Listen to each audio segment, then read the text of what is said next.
Thank you, ladies and gentlemen. Welcome to tonight's council meeting for the 29th of October 2018. If you could all stand up for the opening prayer, thanks. Lord, we ask that you guide us in our decision-making, protect us and the community we serve from all that is evil, and strengthen our unity for the welfare of the city. Amen.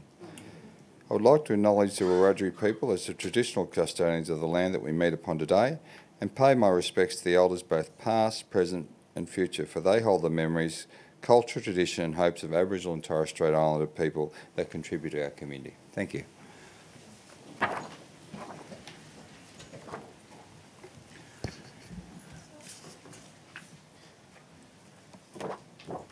Recording and webcasting of this meeting. This council meeting is being webcast and recorded. By speaking at the council meeting, you agree to being recorded and webcast. Please ensure that if and when you are speaking at this council meeting, that you are respectful to other people and use appropriate language.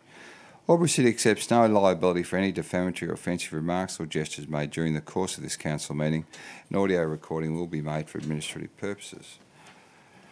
Conflict of interest declarations received by the Chair. I have one conflict of interest declaration received this evening from Mr Frank Zachnich, and it's a pecuniary declaration, and the description is performance review and plan related to contract of employment. Ordinary council meeting, CM 18.1 and 18.2. The action is leave the chamber when matters are being considered. The disclosure of political donations. Thanks, Mr Zachnich. Thanks, Mr Mayor. This advice to the council meeting relates to the Environmental Planning and Assessment Act 1979. Section 147 requires a person submitting a planning application or submission regarding a planning application to disclose any reportable political donation and or gifts to any local councillor or employee of the council. Reportable political donations include those of or above $1,000. The disclosure statement forms are available on Council's website or from the Customer Service Centre and must be lodged in accordance with the Act. In dealing with the development applications, councillors need to take into account specific matters contained in the Environmental Planning and Assessment Act. Accordingly, the provisions of Section 79C1 of that Act are set out in the Council Officer's report, detailing issues to be considered. The Local Government Act 1993, Section 375A requires that a division be called whenever a motion for a planning decision is put at a meeting of the council. Planning decision means a decision made in the exercise of a function of council under the Environmental Planning and Assessment Act, including a decision relating to a development application, an environmental planning instrument, a development control plan or a development contributions plan made under that Act, but not including the making of an order under Division 2A of Part 6 of that Act. Thank you, Mr Mayor. Thank you, Mr Zachnich. Apologies, CM4. Thank you, councillors. Councillor Glacken. Thank you, Mr Mayor. Through you to move the apologies of our absent councillors tonight, Councillor Doxey and Councillor King. Thank you. Councillor Cameron. I'll second that, thank you. Thank you. Councillor Con, your button's pressed. Did you wish to speak against the apologies? Yes, thank you, Mr Mayor. I'll be voting for the apologies because of the difficulty of having two councillors in the same item. I believe that this is the fourth meeting this year that Councillor Doxey has missed due to personal holidays. I don't believe that that justifies ongoing leaves of absence in my personal view. Thank you. Councillor Glacken, did you wish to respond to that? Thank you, Mr Chair. I remind councillors that we as a council changed the meeting procedures. In other words, that we changed the meeting schedule of council partway through the year, and that was done after said councillor had made arrangements for holidays. Those arrangements were made prior to the current scheduling and the fact that we have 2 meetings per month was all done prior to, the arrangements for the leave were made prior to those arrangements being changed for the council meetings. Thank you. Thank you, Councillor Glacken. I have a question and a speaker for Councillor Con. Your question? Yeah, my question's through to the relevant member of staff, please. How much notice have councillors had for the meeting that's taking place tonight? Mr Zachnich. Less than a month, through you, Mr Mayor, on the basis that the Council's meeting schedule had to be changed with respect to the holding of the local government conference on the usual Monday that would otherwise have occurred. Councillor Cameron, you're speaking for? Yes, thank you, Mr Mayor. Look, the normal practice is that leave of absence is granted, and I believe it should not be unreasonably held at any time. I would counsel the Deputy Mayor not to engage in these sort of tactics. Sooner or later, and in particular in naming certain councillors and referring to their reason that she may perceive for their absence. Sooner or later, all councillors will be unavailable for a council meeting. And if you're on council long enough, that's going to happen to each and every one of us sooner or later. As Councillor Glacken alluded to, we have adopted a model recently that sees us have double the number of council meetings compared to what we used to. I have no doubt that if Councillor Con has not missed a council meeting, it will happen sooner or later. And it's not for each and every other councillor to determine what is a valid or what is not a valid reason. You know, that's a very subjective question. What I may think is a valid reason for missing a council meeting may not very well not be to another person or a member of the public. These tactics, quite frankly, are tawdry, they're unnecessary, and they will ultimately come back to besmirch all councillors, and they shouldn't be engaged in my view. Councillors' statutory obligations are to attend 3 meetings a year as a minimum, 3 meetings a year. Now, all the councillors are diligent and all of them attend far more than 3 councillors' meetings a year. It's unfortunate that Councillor Con has chosen to do this, and I don't understand why, but certainly I would urge councillors to vote, as is the normal custom in all councils, to grant a leave of absence to the 2 councillors who are missing tonight. Thank you. Thank you, Councillor Cameron. Councillor Glacken, do you wish to close debate? Mr Chair, simply to highlight the fact that it is not the done thing to raise why councillors are not here.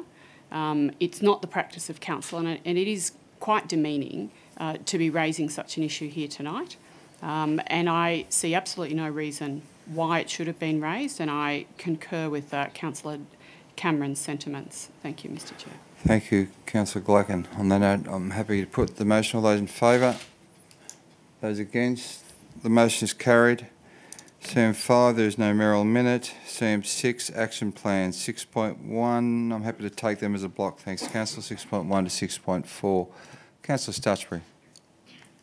Thank you, Mr Mayor. I move that the following action plans be received and noted. 1, actions complete for noting only. 2, actions in progress. And 3, long-term issues more than 3 months. Thank you. Councillor Cameron. I'll second the motion. Thank you. Councillor Stutchbury, do you wish to speak to that at all? No, thank you, Mr Mayor. Thank you. There's being no question or debate, happy to put that motion. All those in favour? Anyone against? The motion is carried. CM 7.1, minutes of the council meeting held on Monday the 8th of October 2018. Councillor Thurley. Thank you, Mr Mayor. I move that minutes of the council meeting held on Monday 8th of October at 6 p.m. be confirmed. Thank you, Councillor Thurley. Councillor Vanderman. Happy to second that, Mr Mayor. Thank you. Councillor Thurley, do you wish to speak to that at all? No, thank you, Mr Mayor. There being no further debate or question, happy to put that motion. All those in favour? Anyone against? The motion is carried. There are no reports from community forums. CM9, notices of motion. CM 9.1, notice of motion proposed Aquatic Facility Advisory Committee. Councillor Cameron. Thank you, Mr Mayor. I'd like to move, and my notice of motion will vary slightly informed from that advertised, in order to facilitate the inclusion of the diving club, which I omitted. So simply that Council 1, the General Manager is to prepare a report for Council with all possible alacrity on the proposal to have a single cross-border aquatic advisory committee with a view to replacing the current Albury Aquatics Facilities Advisory Committee. This committee is to ideally include representation from each water polo and swimming club and diving club, comma, elected councillors from Albury and Wodonga, comma, and if possible a representative from Albury and Wodonga of casual pool users. 2, regular meetings of the Albury Aquatics Facility Advisory Committee are to resume as soon as possible while the report in 1 is being prepared. Thank you. Councillor Thurley. I second the motion, Mr Mayor. Thank you. Councillor Cameron, just open debate. I have a Thanks, question. Mr Mayor. If you wish to take the question first. I'd like to have a small soliloquy first. And then Okay. Thanks. We've heard some good commentary tonight from those who presented to council about the disillusionment with the Aquatics Committee, and it certainly explains why that committee hasn't achieved a quorum since May last year. I made the statement publicly, but I reiterate tonight it's not the fault of council's representative on that committee, Councillor Glacken, who I know has made herself available for those potential meetings. In Albury, we have a good practice in having various user groups of our facilities, and indeed in other issues, having advisory committees to council. And these committees are semi-formal. Their minutes do come to council. Council has to adopt their minutes. They form the first line of defence when we're trying to foresee if we have trouble or problems in council facilities or council user groups or in interactions between our ratepayers and council. When they're not meeting, and I take on board the reasons why, and I'll say something about that in a moment, when they're not meeting, council essentially is to a degree operating blind, because we rely on those committees to directly communicate to us as a council body what is going on and what people's concerns are in the field of each of those committees, whether it's companion animals, aquatics or other user groups. I note that the General Manager has set a meeting already, which is certainly a good exhibition of alacrity, but I hope that the current representatives on that committee will consider coming to that next meeting. I understand the reason, and I'll be very frank about this. I was one of the strongest opponents of the proposal to build an indoor aquatics facility at Lauren Jackson Centre, and I don't walk away from that, and my reasons for that were substantially that plan, integral to that plan, was the closure of the Albury pool, and that's not, the Lavington pool, and that is, when I ran 2 elections ago, I made it clear that I would support, for as long as it was practical, the keeping open the Lavington pool. And I will always do that. However, as a community, the aquatics users have every right to aspire to have a state and federal and world-class even, or certainly national level, indoor 52-week facility in Albury. I think that is only achievable if we collaborate with Wodonga. The cost of building it will be significant. The cost of operating it will be particularly significant. But it is something that this community deserves, and it's something that I'm prepared to support if we do it in collaboration with Wodonga, the federal governments and the 2 state governments to fund it and build it. It's not practical that we continue to simply sit in stasis as we are at the moment. I understand fully that people were disappointed in the communities that we didn't go ahead with that plan. I understand that was the expectation, but we can either stay where we are and do virtually nothing, or we can progress as quickly as possible, and we will need either a working party or a cross-border community committee, such as I'm proposing tonight, presuming, of course, that Wodonga come to the party and participate, remembering that it's not generally the practice of Wodonga Council to have these sort of committees, although it is in Albury. But without wanting to be critical of Wodonga, when you don't have these committees and when they're not operating, it gets a bit like Kafka's The Castle. You know, you're locked out and there's an impenetrable bureaucracy that you can't make any impact on. This is the conduit for information. It's the correct venue to get community concerns directly into council and dealt with by council, and to inform council of up-and-coming problems. I dare say that the implementation, in my view, of this aquatics contract has not been the council's finest hour, and I further say that, in my opinion, the absence of regular meetings of this committee has helped create the environment in which that situation has developed. So I urge those who are currently on the committee to please come back to the committee and meet with the committee, and I urge both the councillors and the community to support a cross-border committee in the future whose primary function, but not only function, will be identifying the site and the scope of a new indoor aquatics facility for the border region. Thank you. Councillor Thurley, you speak for. Thank you, Mr Mayor. I do support Councillor Cameron's motion. We can either, as Councillor Cameron's already said, look back at the lost opportunity for the indoor heated swimming pool at Lauren Jackson, or we can continue to have that in our vision, but we need to sort out what's happening right now. If we simply continue to argue about why we don't have the $52 million indoor pool, then we're losing a big opportunity right now. There seems to me to be perfect sense in what Councillor Cameron has suggested, that we need a cross-border aquatics facility community committee. I note that on the O&M Action Group Facebook page, even one of the posters there has recommended that. I won't use his name, but he did ask, should we have a properly constituted group with representatives nominated by the various interested parties, with a chairman, with minutes kept and so on. I think that that is the only way to go to achieve progress in this issue. We can complain that it wasn't done well, and Councillor Cameron, I think, has acknowledged that there were plenty of things that could have been done better. But we can go and wallow in that, or we can decide that there is a way forward, and the way forward is to get authorised representatives from each of the groups, sit together with council staff, councillors, aligned leisure, and work out what is the way forward. I understand that already significant concessions have been made by Aligned in regard to fees, and we now have the opportunity to work for the next 9 months to work out what happens going forward. And what I don't see being particularly helpful is some of the stuff I've read on this Facebook page. I've heard insults thrown around like Big Mac wanker. I've heard a general manager referred to as a public servant who lacks any real-world knowledge. These are not helpful comments. They do nothing to solve this problem. It will only be solved by goodwill, and yes, plenty of people tonight have said that council has not shown goodwill. Okay, that's history. From tonight forward, we have an opportunity to change that approach, to change what we do and say, and I believe Councillor Cameron's motion is the best starting point for a way forward. I'm a little surprised to read in the Border Mail last week, the Aquatics Action Group is speaking on behalf of swimming and water polo clubs already, and I'm quoting Mr Baker, and not Jack Baker. We are already a cross-border group representing those clubs, and to handpick their own is not the answer. Well, it seems to me that it is a good answer.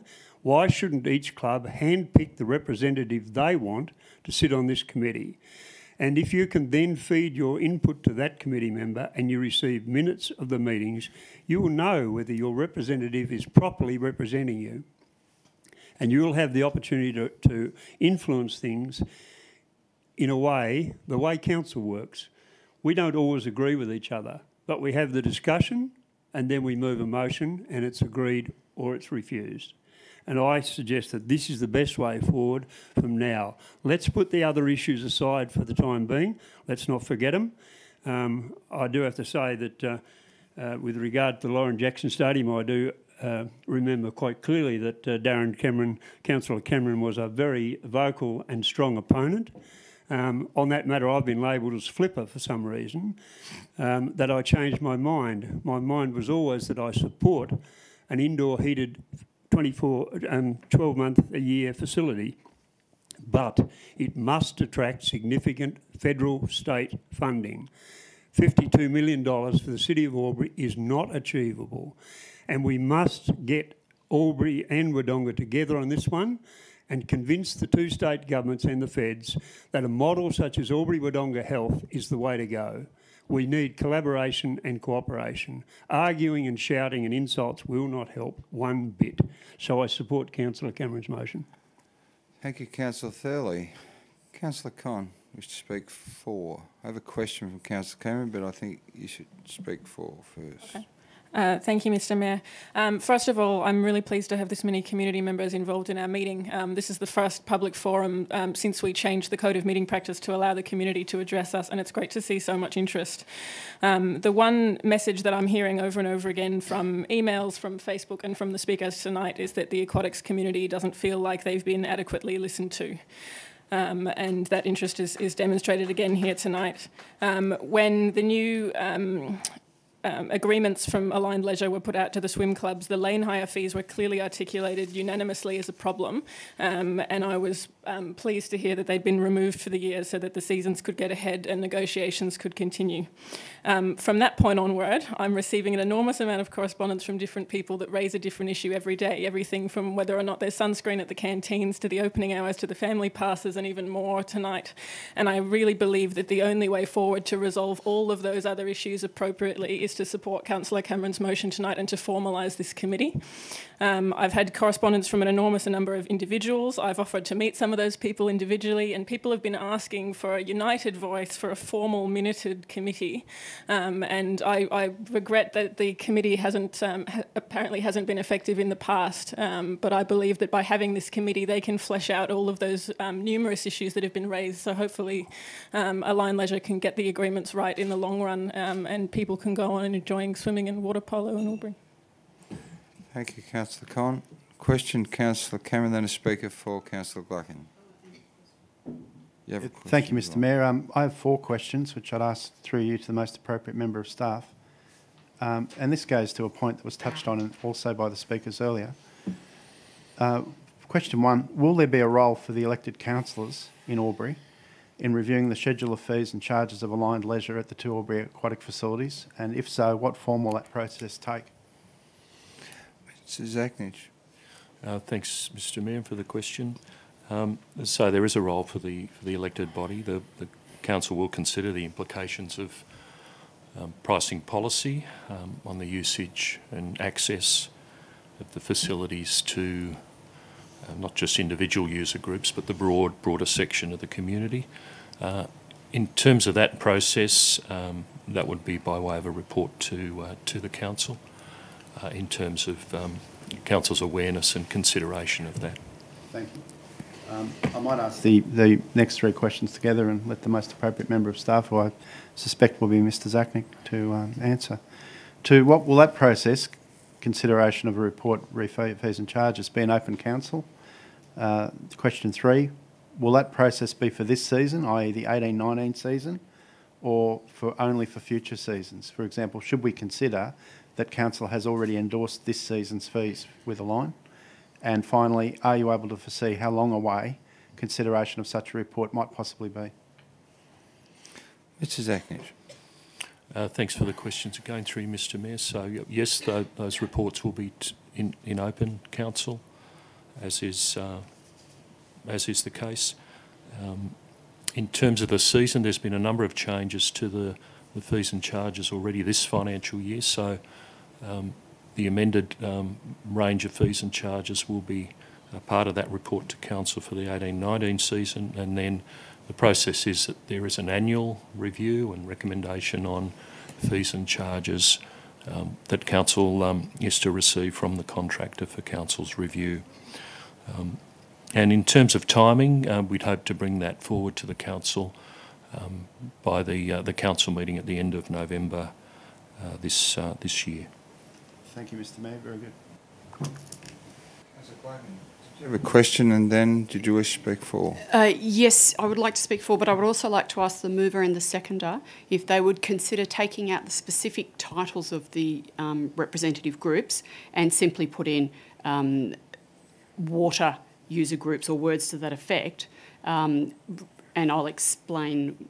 I'm very happy to explain why. Reason being, for all we know, there may be another group created. For example, there might be a synchronised swimming group that formulates. We could have a general fitness group that might have a club. So I'm simply asking, is it possible to change that to all pool user groups? Thank you, Mr. Mayor. I'd be inclined to agree with that if the seconder will. I hope the seconder will agree. It's not my intention to be prohibitive or specific about who should be represented. Obviously, people who are involved in aquatic pursuits and users of the facilities are the people we want on these committees, and I don't want to be prescriptive about who can and can't come to the meetings. Thank you. Councillor Thurl, are you comfortable with that? Yes, Mr Mayor. I think perhaps the word, with Councillor Cameron's indulgence, should include, I would have added rather than take away, and representative from any other organised user group.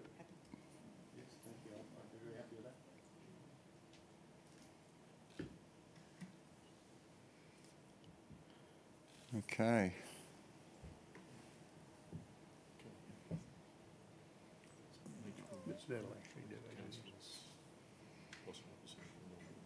I think that achieves the aim anyway there. Yeah, okay.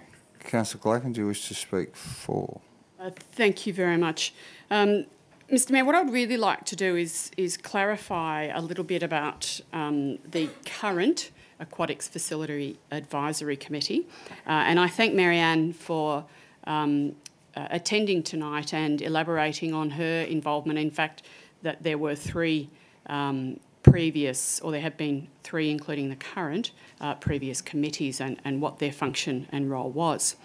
And I'd also like to clarify or point out that one of the previous speakers who spoke not so long ago about the committees or the committee suggested that this current committee has not been very effective.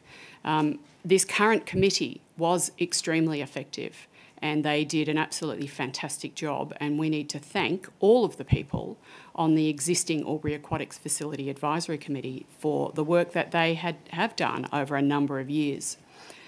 And if I can clarify that the previous committees were formed with a view to hearing from the user groups in our facilities in Albury, the two pools, and we wanted them to have input into the proposals that were being undertaken at that time, and they were looking at aquatic centres.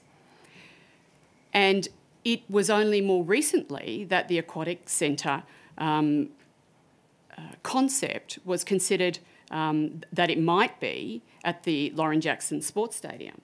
Before that, there were many options considered by the consultants, considered by us as councillors, and considered and put to the members of the Albury Aquatics Facility Advisory Committee. So some of those options were to enlarge the Albury pool. Some of those options were to look at the Lavington pool and rework the Lavington pool. So there are a number of options that have been put forward over many years, and these committee members have participated in that.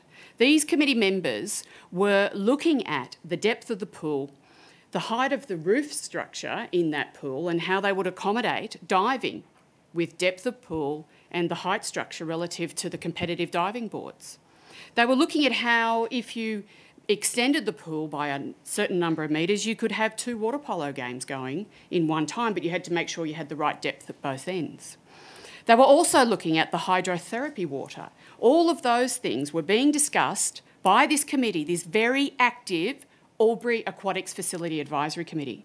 So I'm a little disappointed that a councillor has suggested tonight that that committee was not effective.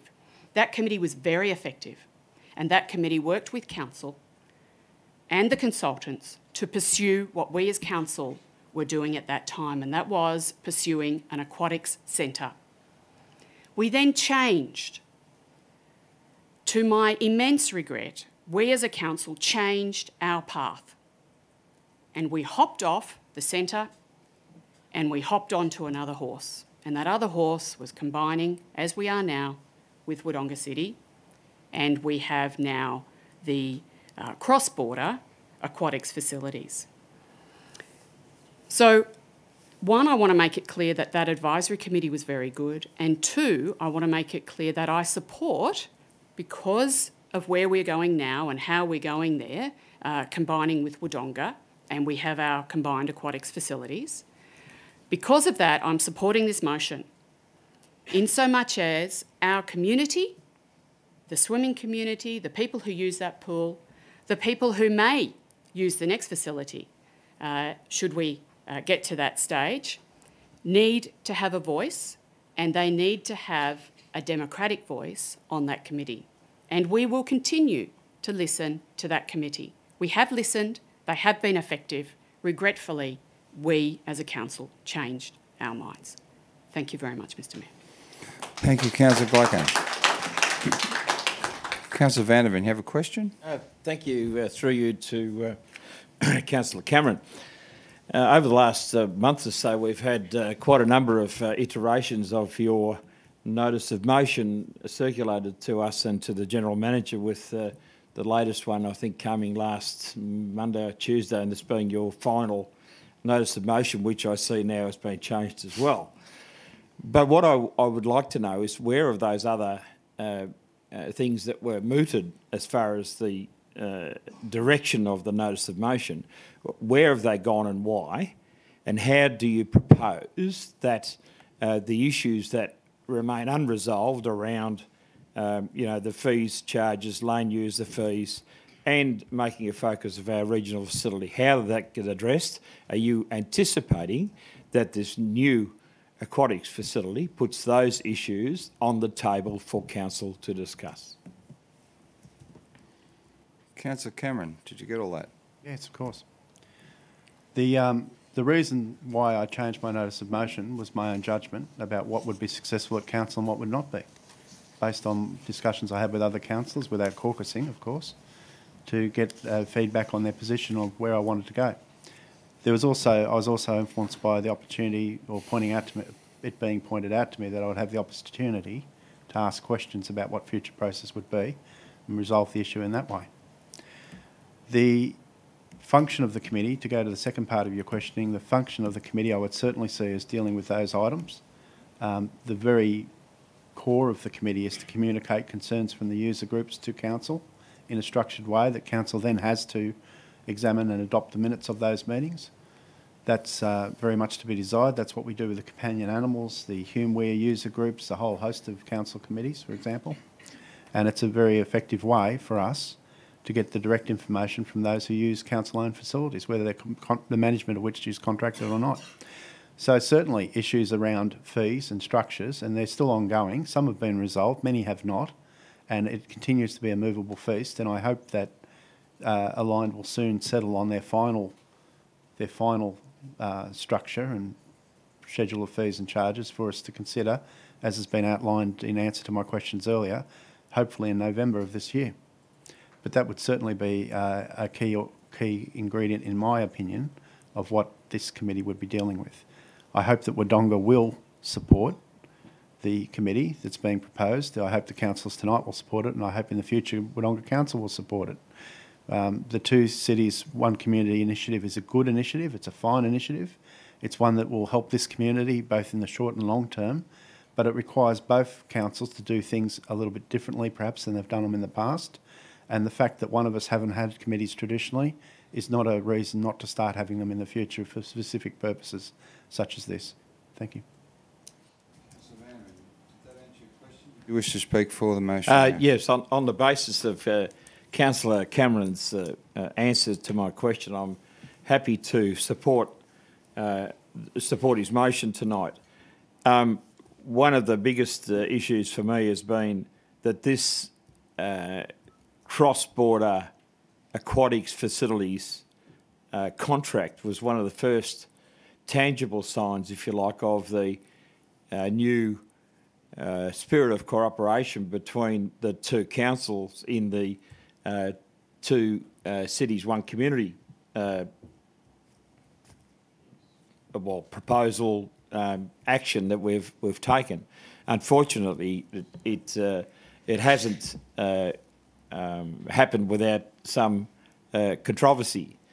So I hope moving forward that we can resolve the issues around this and that it doesn't impact on future cross-border initiatives between the two councils. So I'm happy to support this on the basis that the issues that I've raised in my question to Councillor Cameron tonight do get some priority from the new committee to get put back on the table because I, for one, supported an aquatic facility, but pretty much like Councillor Thurley, was dependent, I suppose, upon that funding coming from other sources because I didn't believe AlburyCity could fund it out of its own resources. So therein lies my support for this motion. Hopefully we can see some swift action and swift recommendations coming from this committee back to this council. Thanks, Mr Mayor.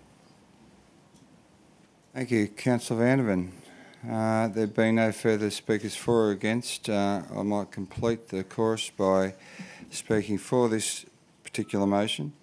I think, as Councillor Vandervan has indicated, the Two Cities, One Community initiative was launched 12 months ago, and this was tangibly the first of many I hope to have contracts where we combine our respective resources to provide a result for our shareholders who are our ratepayers. I also believe, as has been reminded here in the chamber this evening, that the best chance of us achieving the objective of a indoor aquatic facility for Albury-Wodonga is if both councils come to the table and speak with both state governments and the federal government to enable this process to become a serious consideration. To that end, it's very important that we as a council understand what the aquatics groups on both sides of the border have to say in relation to that proposition. We have to work our way through what is a very difficult process, which I would also agree, I don't think it has been an ideal start to this particular contract.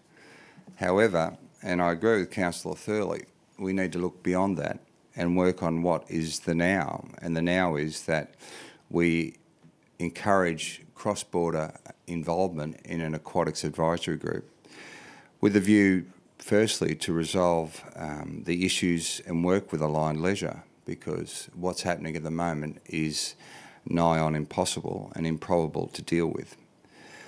Secondly, I think the bigger picture is that we look towards a joint aquatic facility for Albury-Wodonga, which was always part of the consideration for the Two Cities, One Community initiative. It's part of our strategic planning, it's part of the process that we adopted when we adopted this initiative back in October 13 last year.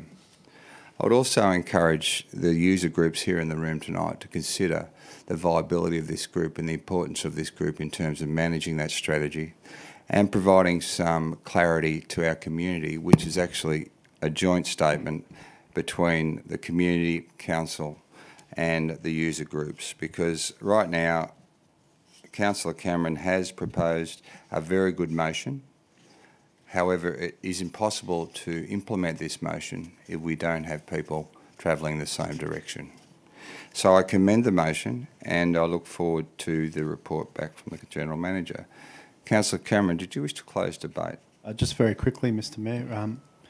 Councillor Vanderven's question, which was a good question, has sparked me to say something about the role of this proposed committee and something about the contract itself. With the feedback I get from the community, and it's been very educating and elucidating in the last 4 or 5 weeks, it's been a good experience, good learning experience for me. I've come to realise, in my opinion, that it's not in the interests of the contractor, for example, to charge line hire fees. Most councils in New South Wales have lane hire fees on their books. Most choose not to implement them for their regular user groups. There's a reason for that. There's a reason things are like they are and a reason that they were like they were, because the maximum number of people using these facilities, particularly in the early and later months of a season, are the water polo and the swimming clubs. They very much provide the regular income to keep the facility and usage to keep the facilities open. So the experience across the state and the experience previously in Albury was that it's counterproductive to charge line hire fees to regular user groups. To charge them to casual users or others is perhaps understandable, but that is pretty much the standard practice. And I think that's something that needs to be thought about very deeply, both by the contractor and by this committee when it's formed, as I hope it will be. I'd like to explain one final thing. This contract is different to the previous contracts. There's been some accusations made, quite inaccurately, that council is trying to make a profit by encouraging Aligned or conspiring with Aligned to charge these fees. That's simply not true. In previous aquatic contracts, the operator of the facilities in Albury would pay council, would pay us, and we would pay for the electricity, the chlorine and the gas, which is a very significant cost, and particularly with electricity, as we all know, is increasing seemingly exponentially.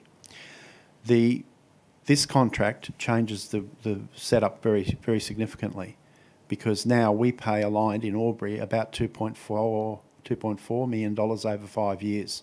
So that's a big difference from them paying council to council paying the contractor. They then collect the fees and we don't get those fees. They keep that money.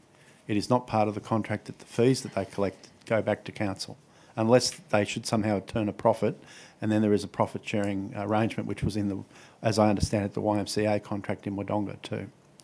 but it's not anticipated that we will ever make a profit on these facilities. It's not possible to make a profit on these facilities any more than you can make a profit on a football field or other sporting facilities. Most sporting facilities are an amenity that the ratepayers accept us spending money on, their money on, to provide an amenity and a social good that sport brings.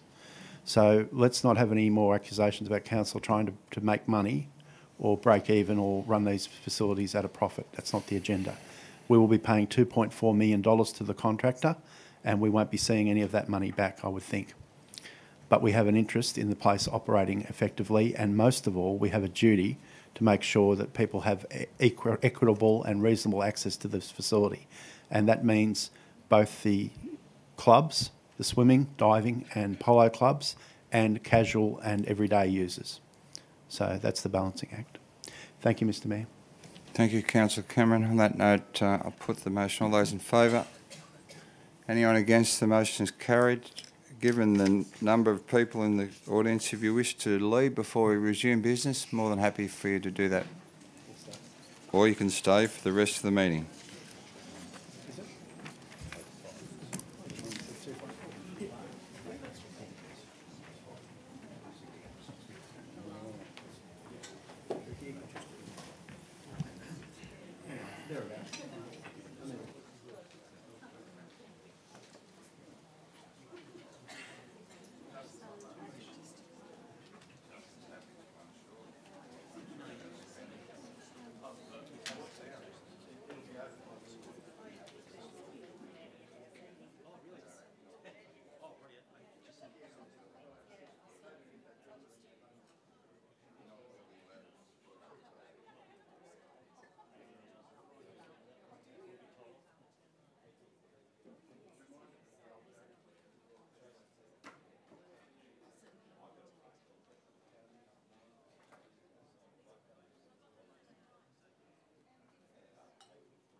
Thank you, councillors.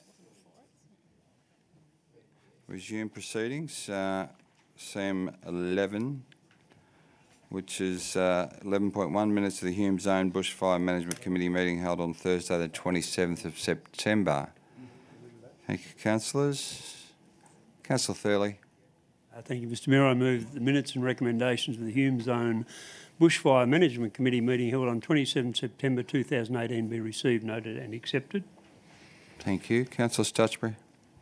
Second that, Mr. Mayor. Councillor Thurley, do you wish to speak to that? No, thank you, Mr. Mayor. Happy to put that motion. All those in favour? Anyone against? The motion is carried. Minutes of the local traffic committee held on Thursday the 27th September 2018. Councillor Glacken. Thank you. On behalf of that Chair, Councillor Doxey, I'd like to move the minutes be received and noted. Thank you. Thank you. Councillor Thurley. Second the motion. Thank you. Councillor Glacken, do you wish to speak to that? No, thank you. Thank you. There being no further debate, happy to put that motion. All those in favour? Anyone against? The motion is carried. CM 11.3, the draft minutes of the Audit and Risk and Improvement Committee meeting held on Wednesday the 10th of October. Councillor Thurley. Mayor, I move that the minutes and recommendations of the Audit Risk and Improvement Committee meeting held on 10th of October 2018 be received, noted and accepted. Thank you. Councillor Glacken. I'm happy to second that.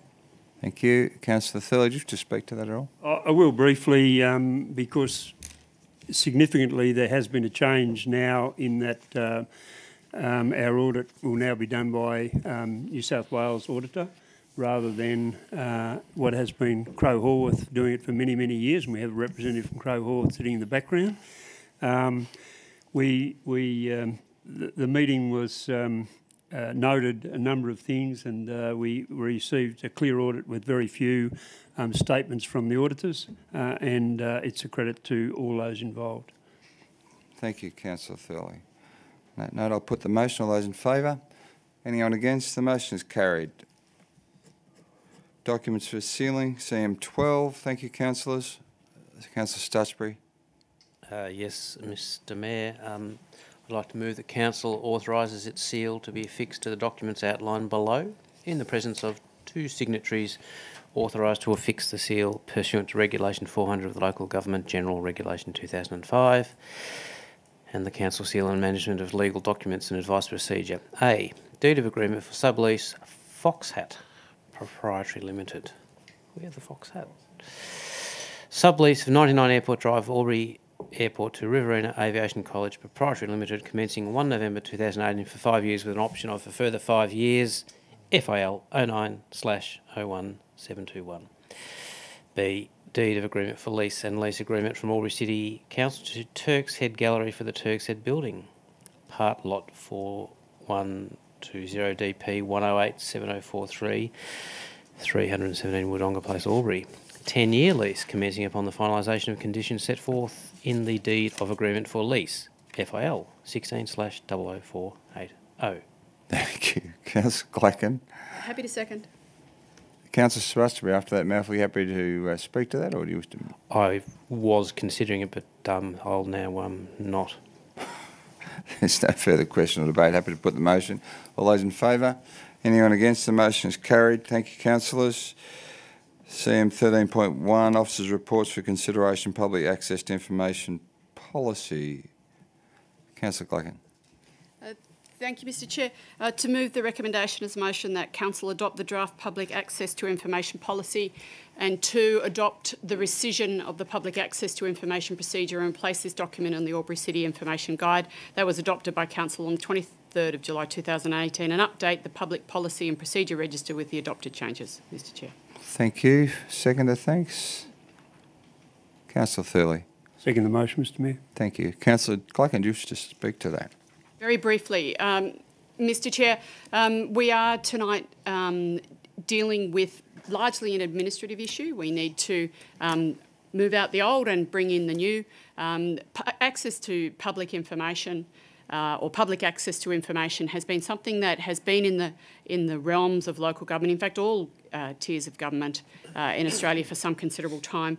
It's important that it is done in an appropriate way. It needs to ensure that what needs to remain confidential within a government organisation remains so, but that other information is made available. And it also encourages us as an organisation to make information available that should otherwise should not be considered as private or secure information, so that our community has the confidence that we are providing them with as much information as possible on an ongoing basis. So, Mr Mayor, I'm very happy to move this largely as an administrative change. Thank you, Councillor Clacken. No further question or debate. Happy to put the motion. All those in favour? Anyone against? The motion is carried.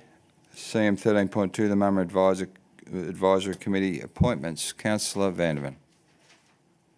Thank you, Mr Mayor. I'll move the recommendation as a motion that Council endorse the following 7 recommended appointments to the Moma Advisory Committee.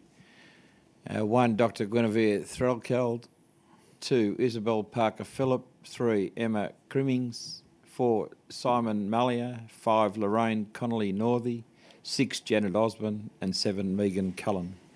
Thank you. Councillor Thurley. I'll second the motion, Mr Mayor. Thank you. Councillor Vanderman, do you wish to speak to that? Thank you, Mr Mayor. Briefly, we have been really well served by previous people on the Moma Advisory Committee, and with the experience and breadth of knowledge and the networks that these people bring to this particular committee will stand us in good stead for the next 4 or 5 years of this of Moma. Moma's been, in my view, a unmitigated success. There's no question that we have a fantastic facility. We've now got one of the best credentialed directors of that particular facility possibly in the world, and with the breadth of experience that these people bring, some have been on this committee before, but the majority are new. I think that we look forward to some exciting outcomes over the next 5 years. Thanks, Mr Mayor. Thank you, Councillor Vanderman. No speakers against. Councillor Thurley used to speak for. Yes, briefly. Thank you, Mr Mayor. I'm the council delegate to that committee, and I thoroughly endorse Councillor Vanderman's comments about the work that the previous committees have done. but it's worth noting that the new director, Bree Pickering, has suggested to Council that a new management model be adopted for Moma, and part of that involves selecting a skills-based board, and this is the first step in that direction. Councillors will have read the bios of each of those people, and there is no doubt that we have a strong, well-experienced group of people to carry Moma forward under the new structure that will develop. Thank you, Councillor Thurley. Being no further speakers for or against, Councillor Thurley, Vanderman, do you wish to close debate? No, thanks, Mr Mayor. Thank you. I'm happy to put the motion. All those in favour? Anyone against? The motion is carried. CM 13.3 of the draft financial statements to 17/18. Councillor Thurley. Thank you, Mr Mayor. I move that Council 1 receive and note the general purpose financial statements, special purpose financial statements and special schedules for the year ended 30 June 2018. Note the draft auditor's reports, including the report on the conduct of the audit. And 3, authorise the Mayor, Deputy Mayor, General Manager and Council's responsible accounting officer to sign the statement by councillors and management included within the general purpose financial statements and special purpose financial statements in accordance with the Local Government Act 1993 and Local Government Code of Accounting Practice and Financial Reporting. Thank you. Councillor Gluckin.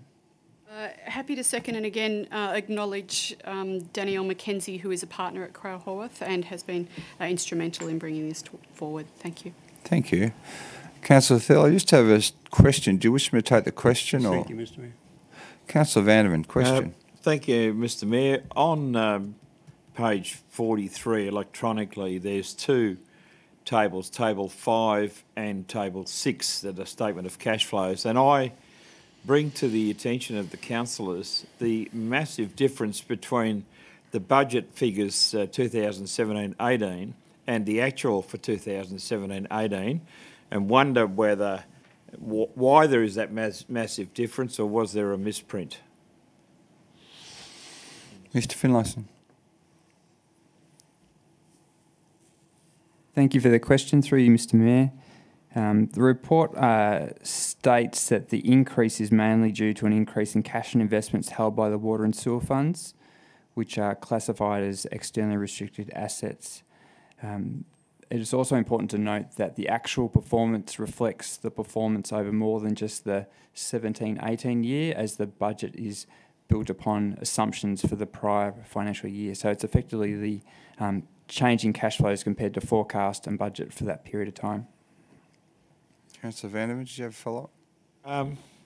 I cannot believe that we can have a statement of cash flows that cash and investments at year end were $45.5 million more than budgeted.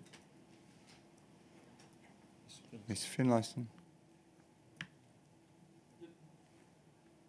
It's more than our cash turnover. So, through you, Mr Mayor, the part of that is due to the timing of major works, which were forecast to occur during that period, some of which have required additional planning and haven't occurred in the time period that was initially provided for within that budget. The amounts are correct. It's just a matter of the difference in the actual results compared to budget. Do you have a follow-up, Councillor Vanderman? You look I am really puzzled because I cannot.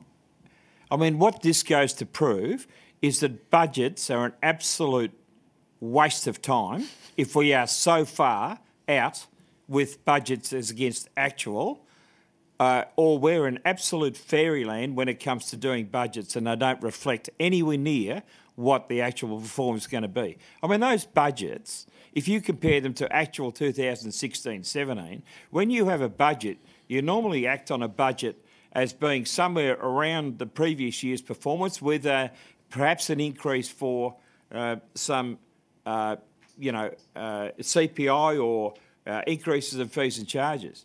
But those budget figures are 30% less than actual 2016-17, and the actual budget figures, or the actual figures for 2017-18, are nearly 50% more than what was budgeted. So we're either in fairyland with our budget figures, or there's something escapes me in this whole process. Mr. Finlayson. Through Mr. Mayor, in response to the questions, in terms of our budget monitoring process, at each quarter, the budget estimates are reviewed and considered by the council, including most recently, as last month, a June quarterly budget review was presented for council's consideration. There are a number of progress reports made, both on the budget but also on the progress of works and operational plan actions undertaken throughout the year. And just to make clear that the financial statements reconcile the actual results compared to original budget. And as I mentioned, the budget is monitored throughout the year, and any variances are had regard to when planning forward for future budget periods. So can I just be clear on this? Thank you, Mr. Mayor, through you.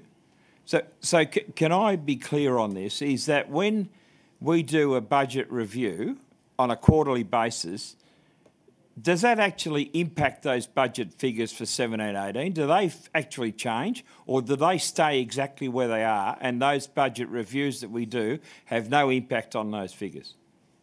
Mr. Finlayson.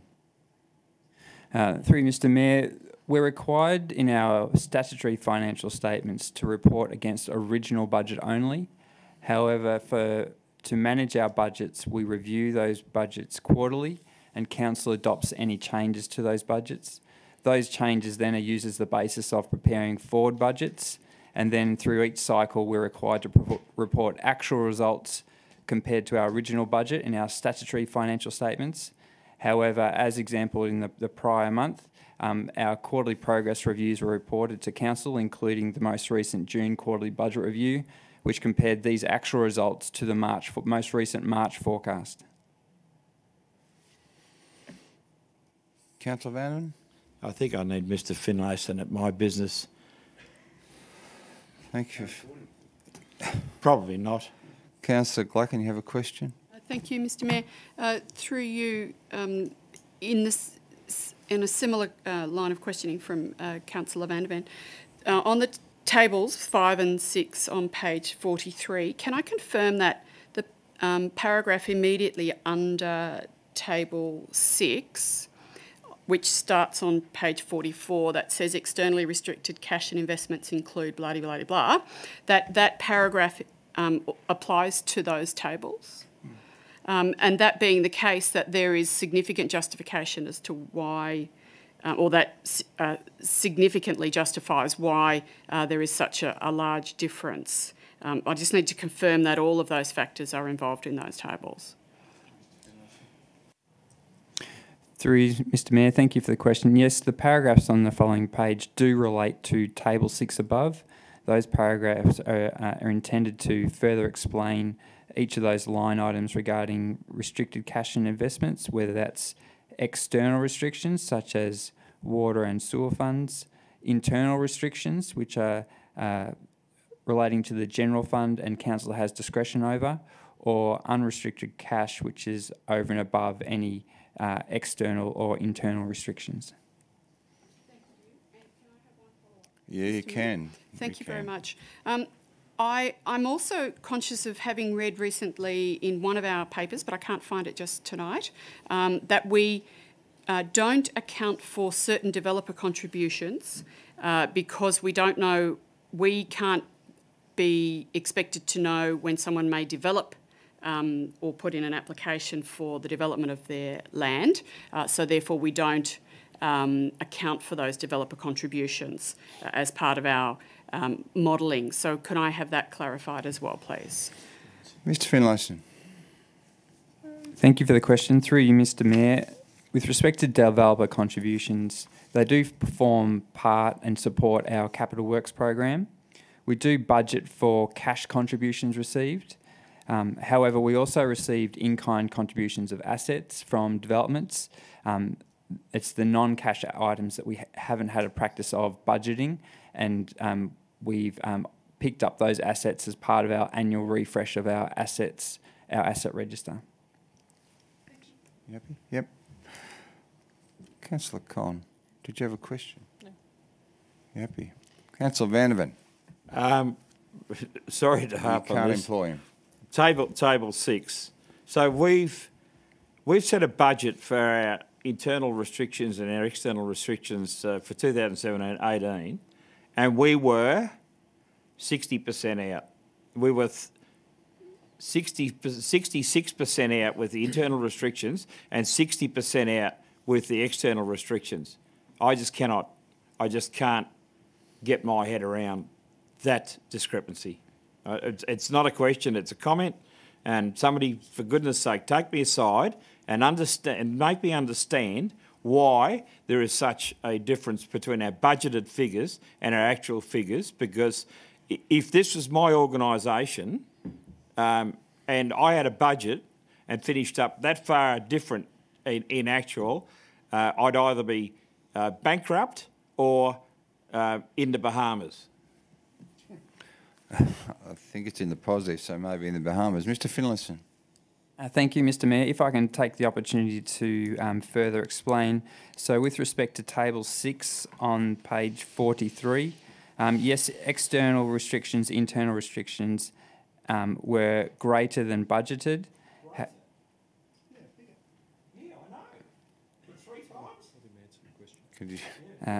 However, unrestricted cash was less than budgeted. The reports highlight that unrestricted cash was due to the timing of loans that were drawn down or not drawn down as budgeted. With external restrictions, it primarily relates to water and sewer funds. With internal restrictions, it does relate to a number of factors, including the positive operating result of the general fund, the timing of financial assistance grants received, and also similar to water and sewer funds, the timing of capital works, which is presented as part of our quarterly review process. Thank you, Mr. Finlayson. So, Councillor Thurley, do you wish to close the debate or open the Thank you, Mr. Mayor. Can I say that one of the first things I did on becoming a councillor 6 years ago was attend a training course by Local Government New South Wales relating to council finances. They are not like running a business like NZ or Dares Thurley Consulting Proprietary Limited. They are totally different in the way they are structured and the way they must be accounted for. And I recommend to any councillor who wishes to spend a very interesting day to go to a local government training course on local government financing. Overall, these results are brilliant. Since I've been on council, we have returned positives every year, and that's due to the hard work of the staff in efficiency measures and managing our funds and doing things well. And this is another great result for the city. Thank you. Thank you, Councillor Thurley. On that note, I'll put the motion. All those in favour? Anyone against? The motion is carried. The 13.4 is Community and Cultural Grants, Round 1. Councillor Con. Thank you, Mr. Mayor. I move that Council approve the allocation of community and cultural grant funds to the following applicants and projects. The Brave Hearts Dragon Boat Club for $980 partial funding, the Bhutanese Australian Community Support Group AlburyCity Incorporated for $3,000, Australians for Mental Health $3,000, the LGBTI Podcast $3,010, the Projection Dance Company $3,000, the By the Banks Music Festival $800, the Uluru Congolese Association Incorporated $3,800, Be Happy $600, the Woolshed Native Plant Giveaway $1,239.10, Singing with the Elderly at Tabletop Public School $2,250, Singing with the Elderly at Lavington East Public School $2,250, the Creative Development Little Man $3,000 and Neighbour $2,600. Thank you, Councillor Con. Councillor Thurley. I'll second the motion, Mr. Mayor. Thank you. Councillor Con, I have a couple of questions. Do you wish to open debate or do you wish me to take the questions? I'm happy to speak for in opening. Okay. I'm really delighted to be moving this motion, and I did want to acknowledge the input of our community panel members. We had Tracy Heatherton from the National Disability Coordination Officer and Ken Raff, who's a local artist, on the panel. There were some difficult decisions to be made on the day. Things taken into account were obviously brought a benefit to the community, whether organisations already received funding from council or not, whether those projects had other sources of funding and would have gone ahead with or without council funding. There was certainly a a great deal of discussion over about half a day in coming up with these recommendations, and I believe Ms Code is happy to answer questions from councillors about the allocations. Thank you, Councillor Con. Question from Councillor Vanderman. Thank you, Mr Mayor, through you to relevant member of staff. Is there any, if you like, guidelines that the committee uses as far as funding that occurs year on year from the same organisation? Is there any restrictions with that? And are there any here that received funding in the previous year for similar projects? Ms Code. Thank you for the question, through you, Mr Chair. There are quite a few guidelines with regard to the funding which the committee needs to look at. We don't have any which have recurrent funding, so there's no one in this round which has had funding previously. The committee looks at a number of things, such as whether there's an identified need for the community, was it developed in consultation with the community, does it create an opportunity of enhancing skills and so forth. So there's very strict criteria which the committee looks through. Councillor Con, you happy to add to that? Yes, thank you, Ms Code. Just to Councillor Vandervan, I'm happy to add to that answer, having had the pleasure of chairing the panel for the third year in a row. This year there weren't any applicants that were repeats. In previous years there have been, and those organisations were encouraged to enter into longer term agreements with council. So I believe that Shakespeare in the Gardens was one of those programs that did receive a community and cultural grant multiple years in a row, and our staff have done a great job of identifying if that's happening and come up with alternate ways to support those projects so that these grants can be used to look at sort of new and innovative ideas. Are we all diving in and answering questions, Mr Mayor? Thank you. Councillor Stutchbury, did you wish to ask a question? Yes, I do, Mr Mayor, and this question could reflect my ignorance of how council finances are structured, and perhaps I should attend one of those tutorials recommended by Councillor Thurley. I just noted that we're proposing to fund $29,529.10 to the various groups. The total amount available from round one was $50,000. So I'm just wondering what happens to the balance of that. Ms Code. Thank you for the question, through you, Mr Chair. We'll be having around 2 allocations, so there's an opportunity for other community groups and relevant parties to partake in a second round. It's about making sure that the funds are allocated to appropriate causes and not just handed out as they come in. Thank you. Week 4. Yes, I had the pleasure of being on this group in my previous term as a councillor. And it's just great to see these small community groups achieving things in the community and really giving so much back. I have a grandchild who participates in the Lavington East Public School singing with the elderly, and they go and sing to the elderly people, and then the elderly people sing to them, which is rather a wonderful thing that they both share this. And I would have to say that on Saturday I went to the Burtonese Australian Community 10th anniversary celebration of their settlement in Albury, and they were most effusive in their thanks and support of Albury City Council. This is a group, and this is to help with their cultural stuff, but this is a group that I don't know how many houses have now been built by Bhutanese people to live in, and this is only 10 years that the longest residents one have been here. So it's a great group, great people, and all of these are terrific groups, and it's wonderful to see this seed funding helping them get along. Thank you, Councillor Thurley. Councillor Con, no further debate or questions. Do you wish to close debate? No, thank you. On that note, I'll put the motion. All those in favour?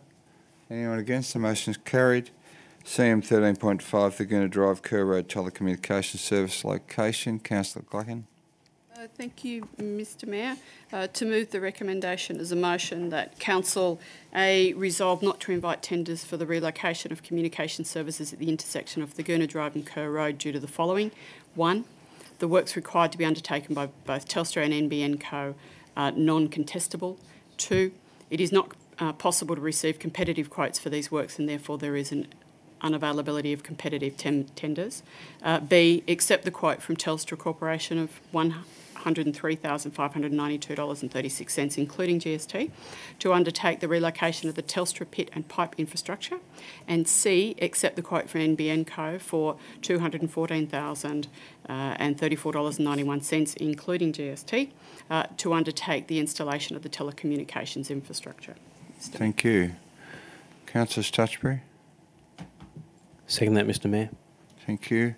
Councillor Clark, I have three questions now. Did you wish to take those questions in open debate? I will simply open debate by saying this is something that we need to do.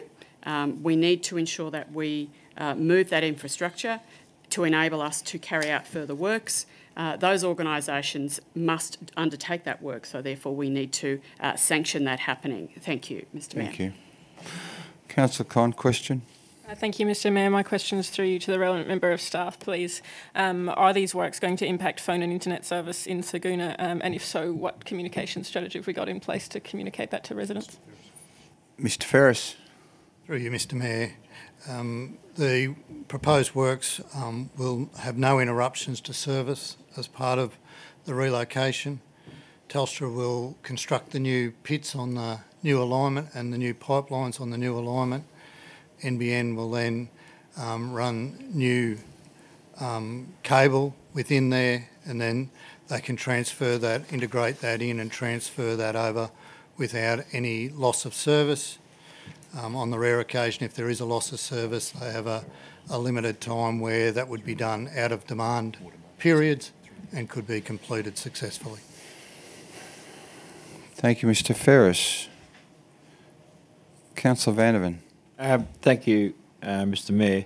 I note that it's not possible to get competitive quotes, but did Council have an actual budget for this work to be undertaken? Mr Ferris. Through you, Mr Mayor. Certainly they're in line with our expectations and included in the overall budgets for the two major projects there being the water relocation and the roadworks and improvements to the intersection.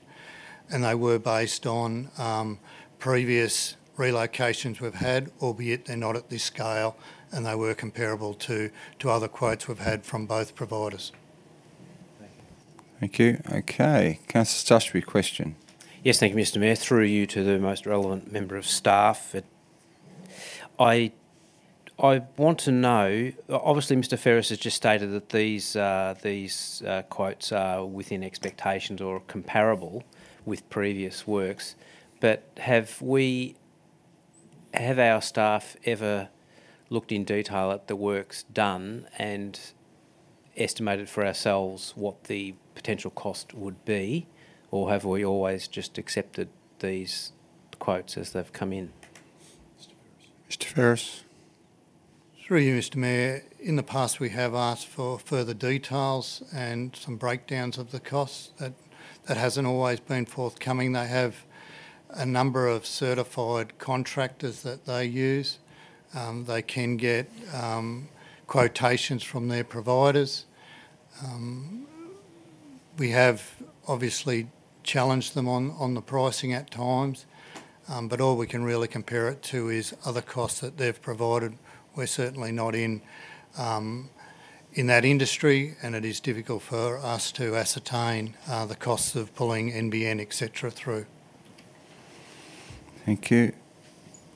Councillor Vandervan, question? Just a question arose with as a result of the answer to Councillor Stutchbury's question, is that if Telstra are using subcontractors, why can't we? Councillor Ferris. Mr Ferris. Through you, Mr Mayor, we've certainly asked that question ourselves, and that's not permitted. So they have a monopoly. Sounds like it. It's not Scrabble.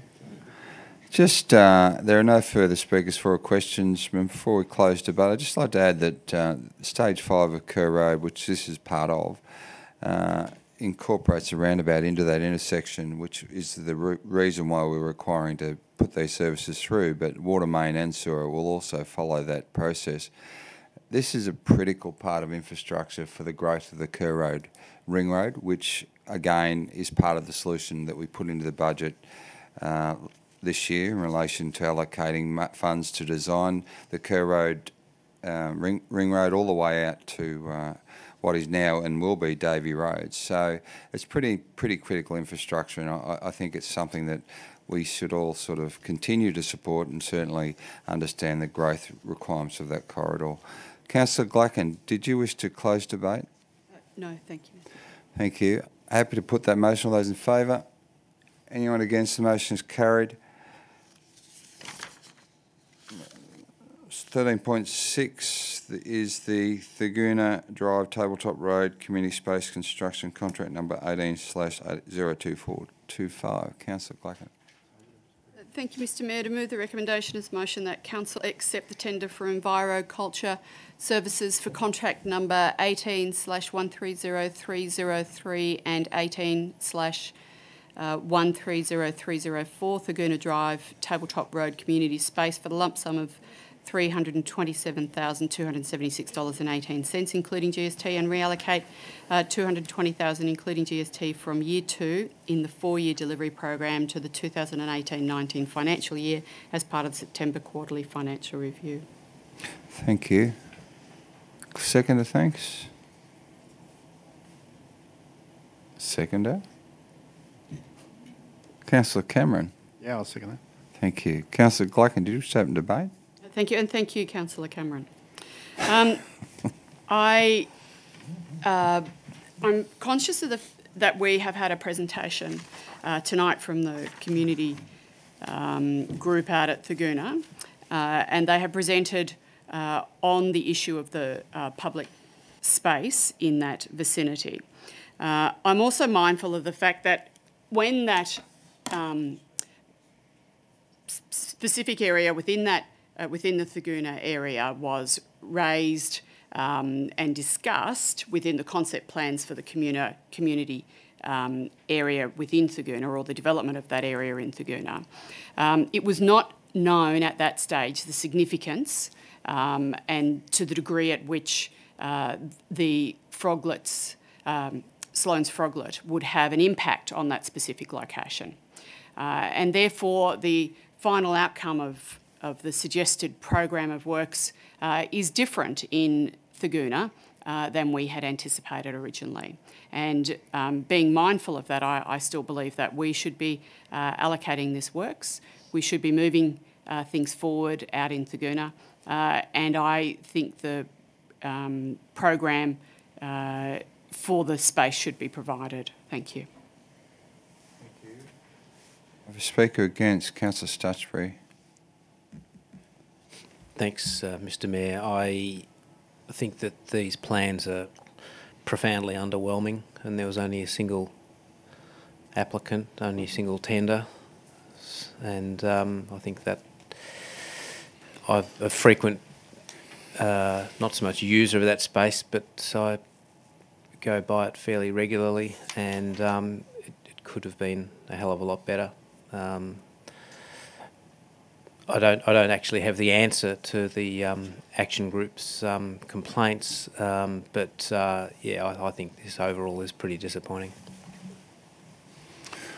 Thank you, Councillor Stutchbury. Question from Councillor Vanderin. Thank you, Mr Mayor. Just going back to the CM 13.06.1 Thaguna Drive Tabletop Road Community Space Landscape Plan, which I've opened as an attachment, and that the Speaker tonight alluded to the fact that we finished up with a result that totally looks nothing like what the original plan was. Perhaps we could get some explanation of all of the processes around how that occurred, so that we can get an understanding of perhaps how we might keep in mind these issues around any future landscape plans that finish up not looking like what we've had before and what we've sort of agreed to. I mean, we've had the other issue with the Lavington Sports Ground, the new amenities building there, that the plan came out looking nothing like what the councillors had agreed to, and we fixed that. I'm not sure how we fix this one. Thank you for the question. Mr Christie. Sorry there. Thank you for the question and for the answer for you, Mr Mayor. So the main detail of the design of the park was provided in Council's consideration of the development application. I've just got my report here, sorry, from April, which was 10.2017.35848.1, which was for the service station and takeaway food outlet. So in that report, there was a fair bit of detail provided in regards to an actual indicated design and in regards to council accepting a contribution from the developer of that site in regards to the provision of the open space. So council then, following that application and approval of that consent, then engaged a firm responsible for the design, made a number of improvements that designed to detail council requirements, and that design is what went out for tender, and as a result of the report tonight. No, thanks. Okay. A speaker against, Councillor Con. Thank you, Mr Mayor. The development that's happening on Diamond Drive deviates so significantly from the Saguna-Willinga precinct structure plan because councillors, excluding myself, voted for it. I still deeply regret that there is a Macca's and a servo going in on this corner and that we are now unable to provide what the community centre that was originally envisaged for this space that was negotiated with the community. Given the small amount of space that's remaining and that it's adjacent to a busy roundabout, I don't think we'll ever be able to achieve those objectives. And I was nearly going to allow this proposal to go through, but having heard from the Saguna Community Action Group in our public forum tonight that they're still not happy with the design of even this tiny pittance of a community space that's left to provide them, I will be voting against this tonight, and if the motion is lost, I'd like to foreshadow an alternate motion that we go back to design and collaborate with the Saguna Community Action Group on a better option for the small amount of space that's left. Thank you, Councillor Con. Councillor Thurley to speak against. Just following Councillor Con's, we've clearly gone past the stage where we can make a dramatic change to what is there. And I think, if I understand correctly, what Councillor Con is suggesting is what we've got we should be able to use better. And yeah, to me it doesn't look, I mean, Councillor Stutchbury has already said the plan is a little underwhelming. We don't have the opportunity to make dramatic changes now. We accepted some proposals before, but we shouldn't necessarily be locked into a pretty second-rate development on this corner. We only had the one group. We surely can do somewhat better. The tender is for $327,000. So I think that we perhaps ought to look again and see if we can achieve something better. Councillor Glacken did make a point that when we first started, the area to the east of this whole development was potentially available for community use, but the flood issues and the Sloane's Froglet stuff and the depth of that stormwater retention basin mitigated severely against that, and that really did cause a significant problem when we came to looking at this development. But I think we can do better, and I'll probably vote against this. Thank you, Councillor Thurley. We have no speakers for. We have a speaker against. Councillor Cameron. Thank you, Mr Mayor. I'd actually, rather than speak against, I'd like to move an amendment to the motion. Your amendment, Councillor Cameron, did you wish to move the amendment and second, or with the agreement of the mover? Well, if you'll let me second my own amendment, that'd be really cool, but I don't think you will. No. I just thought to give it a go. Look, my amendment is that consideration of this matter be deferred for a period of 1 month and be reconsidered in 1 month. That is not the next council meeting, to avoid any confusion, but at the council meeting following the next. Councillor Glacken, are you comfortable for that to be inserted? I'd like to. It's an amendment? It is. I won't accept Yeah. that as a change to the recommendation. Okay. And I will have a question. Yep, no worries. So we need a seconder for that amendment, councillors. Councillor Vanderman, you're asking a question? I'm asking a question around Councillor Cameron's proposed motion. I want to understand what he's trying to achieve by this amendment, or, yeah. Okay. Can he explain, please, Yes. before, I will allow it, yes. Would you like me to reveal my cunning plan, would you, Councillor Vandervan? Yeah, no.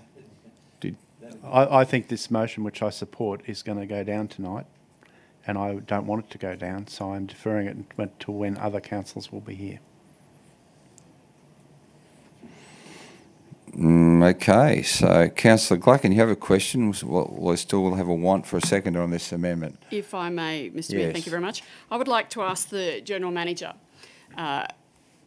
generally speaking, there have been times when we as council have asked the General Manager, we have approved something with the condition that the General Manager go back to the tenderer to massage the outcome so that we can achieve something within the scope of what council really wants to do, within the costing, etc.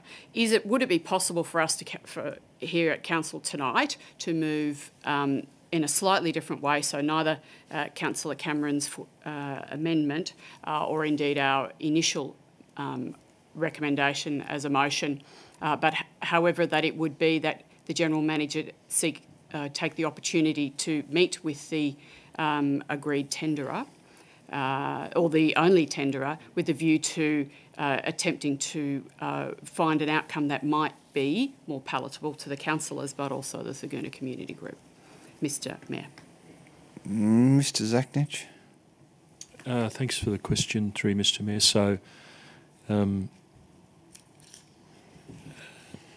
So, council's got before it a report for consideration recommendation. The motion is to accept a contract after we've gone through a process, which not everyone's happy with, particularly community group. Councillors have got concerns around that. One option would be, as Councillor Cameron's indicated, to defer consideration of the matter till the November council meeting. A further option may be for council to resolve not to accept the tender that's been received and undertake further discussions with the community group and revisit the design in the current location. The third option would be for the council not to accept any of the tenders, not proceed with the design in the current location, and seek another location that would be more amenable to community input and also still meet council's requirements.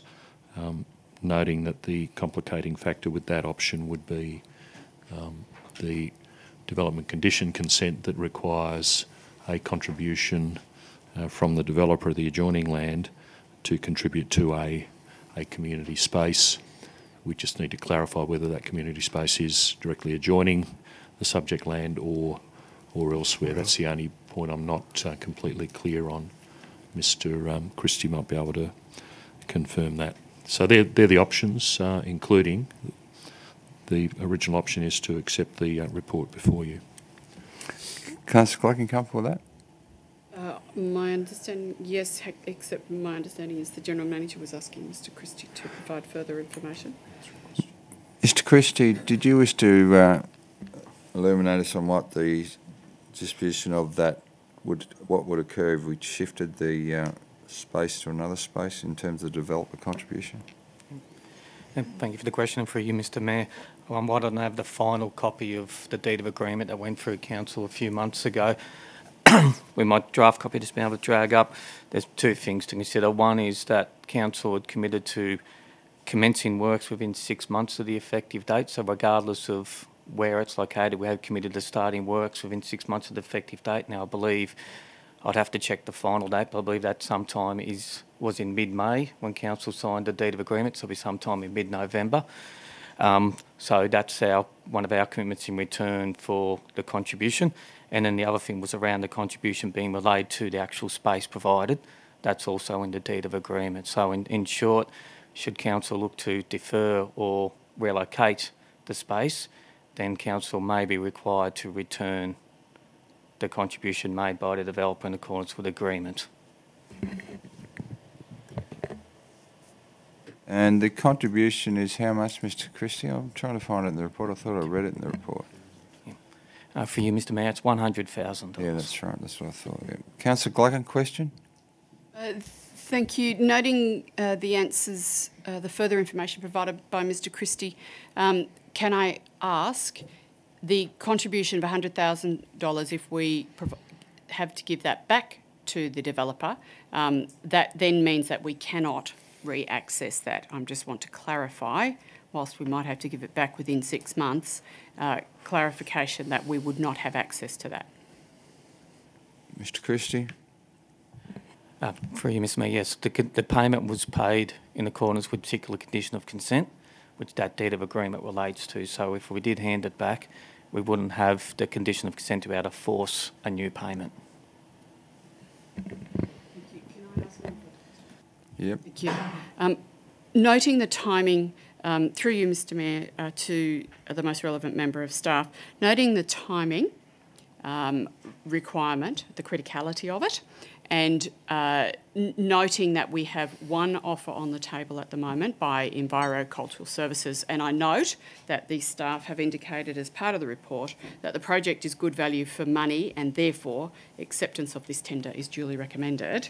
Can I ask, is it possible, does the General Manager think it might be possible for us to reword our motion slightly to include that we proceed with this, both A, B and C, however that we modify one of those to include that the staff work closely with Envirocultural Services to achieve an outcome more desirable by the Thurgoona Communities Group?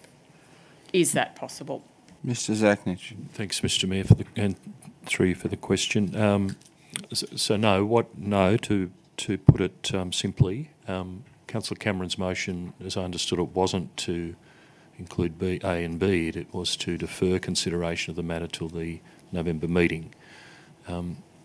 And there's good reason for that, because we can't accept the tender and then defer a decision till the November meeting.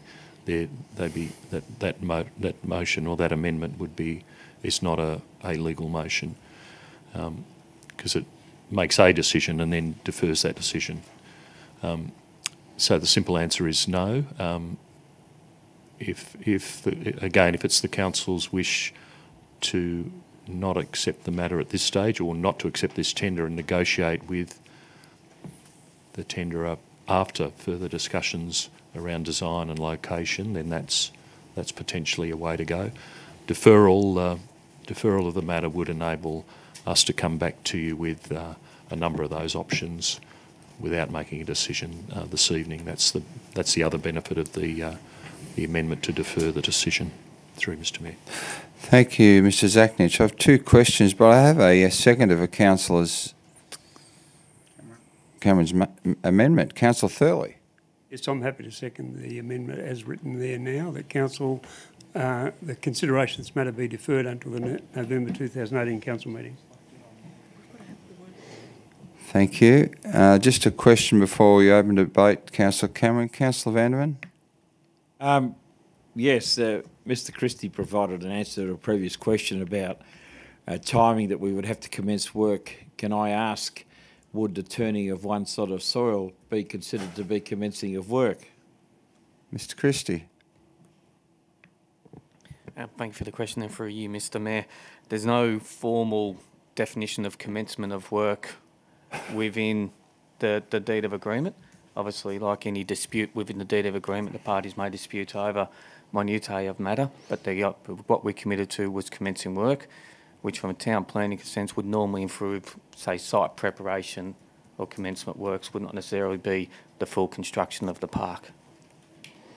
Thank you, Councillor Vandervan. Thank you, Mr. Christie. Did you have a follow-up?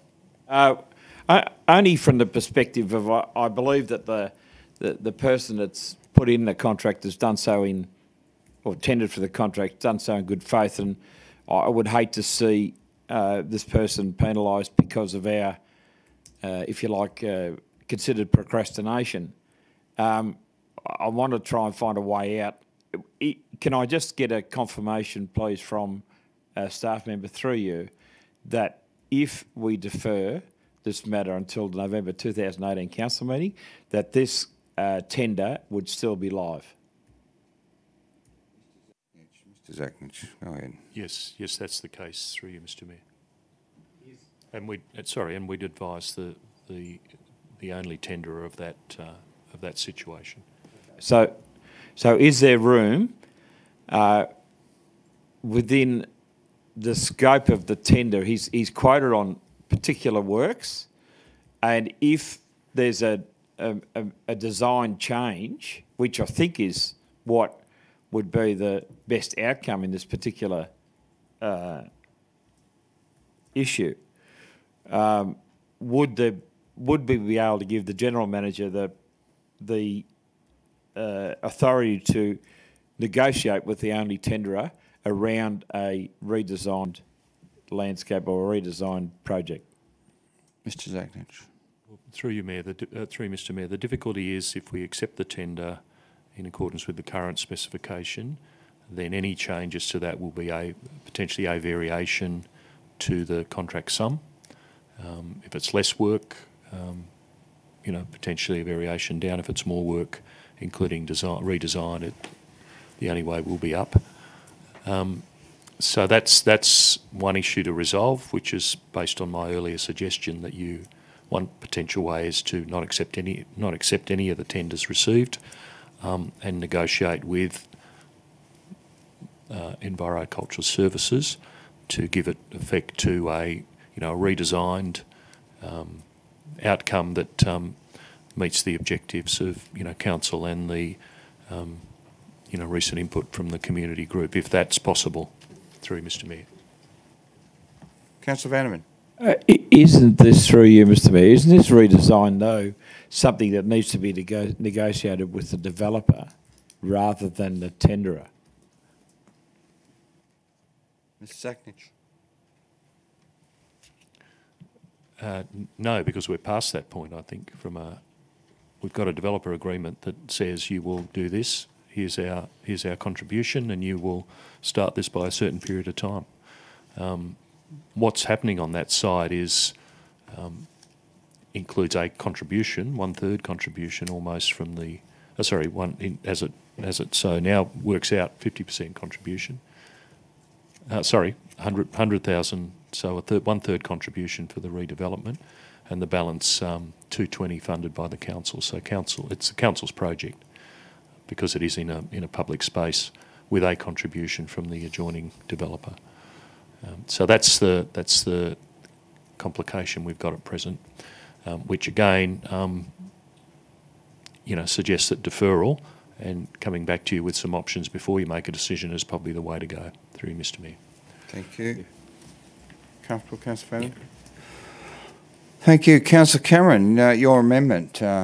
Did you wish to open debate on it? Well, only to say, something a wise man once said, sometimes you need to hit the pause button. And I think we should do just that tonight. And I don't want to embarrass anyone with a genius, in concern. But thanks for that, Councillor Cameron. Okay. Councillor Conn speaking against the amendment. Thank you, Mr. Mayor. I'm speaking against the amendment. We've had a lot of ideas floated in the discussion so far, and I think that this amendment is the worst possible outcome for this discussion. It means that we have to defer the matter until the November council meeting, where potentially that tender will be accepted and we will lose the developer contribution for the space. It's already been admitted by the mover of the amendment that his intention in doing that was to defer it so that the original recommendation could be accepted when other councillors were present. I think that if we're going to defer it, we need to be clear whether we're deferring to request a redesign, whether we're deferring to request a relocation, or whether we want to accept a tender tonight so we can ensure that works can get started in time for in time to accept the developer contribution. At the very least, I would prefer a version of this that allows us to have potentially an extraordinary meeting to deal with this. We've done it before on behalf of developers to expedite approval of development, so I believe it would be appropriate to have an extraordinary meeting for this if need be. And by specifying the November council meeting, it's actually precluding that possibility as well. Thank you, Councillor Con. The speakers for Councillor Glacken, speaking for the amendment. Yes, Mr Mayor, I really want us to move forward with the original motion. However, but I did want to enable that with some massaging of the project. The next best outcome that I see that we have on the table here tonight is to defer the consideration, but with a view to enabling us to undertake this works, but also allowing us to still take and utilise the contribution from the developer. So if there is a way forward of us doing so, utilising that contribution and achieving an outcome that will provide for that community, and the reality is we need to achieve something, we can only hope that we can achieve something that's a little bit better. I would think that the tenderer would be amenable to doing something slightly different, but achieving the outcome that the community would be happier with. No one will ever be happy. Not everyone will ever be happy with everything. And so I am therefore at the moment considering supporting the deferral with a view to undertaking the works, still maintaining the $100,000 and achieving the outcome. Thank you. Thank you. Speaker against the amendment, Councillor Stutchbury. I don't wish to defer this motion. I think that we need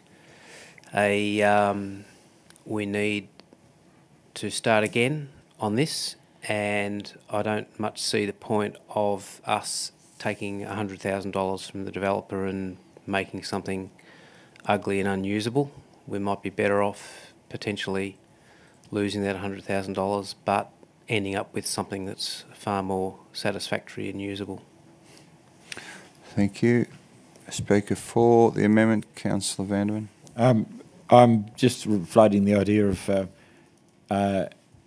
with permission of both the mover and seconder of the amendment, to add the following words to the amendment that a defer consideration matter until the November 2018 council meeting to allow the General Manager and staff to have discussions with the only tenderer around potential changes to provide a better outcome. Councillor Cameron. Yeah, I'm cool with that. Councillor Thurley. Yep. So, Councillor Vanderman, could you just so deferred the consideration matter until November 2018 council meeting to allow the General Manager the General Manager have discussions with the only tenderer for this project around potentially better outcomes.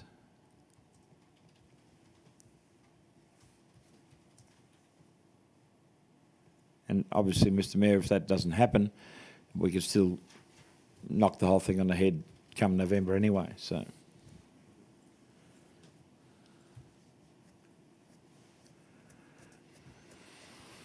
thank you, Councillor Vanderman.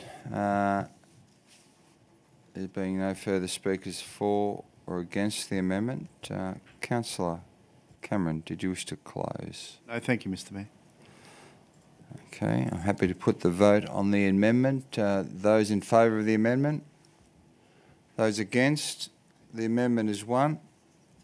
It becomes a motion. Councillor Cameron?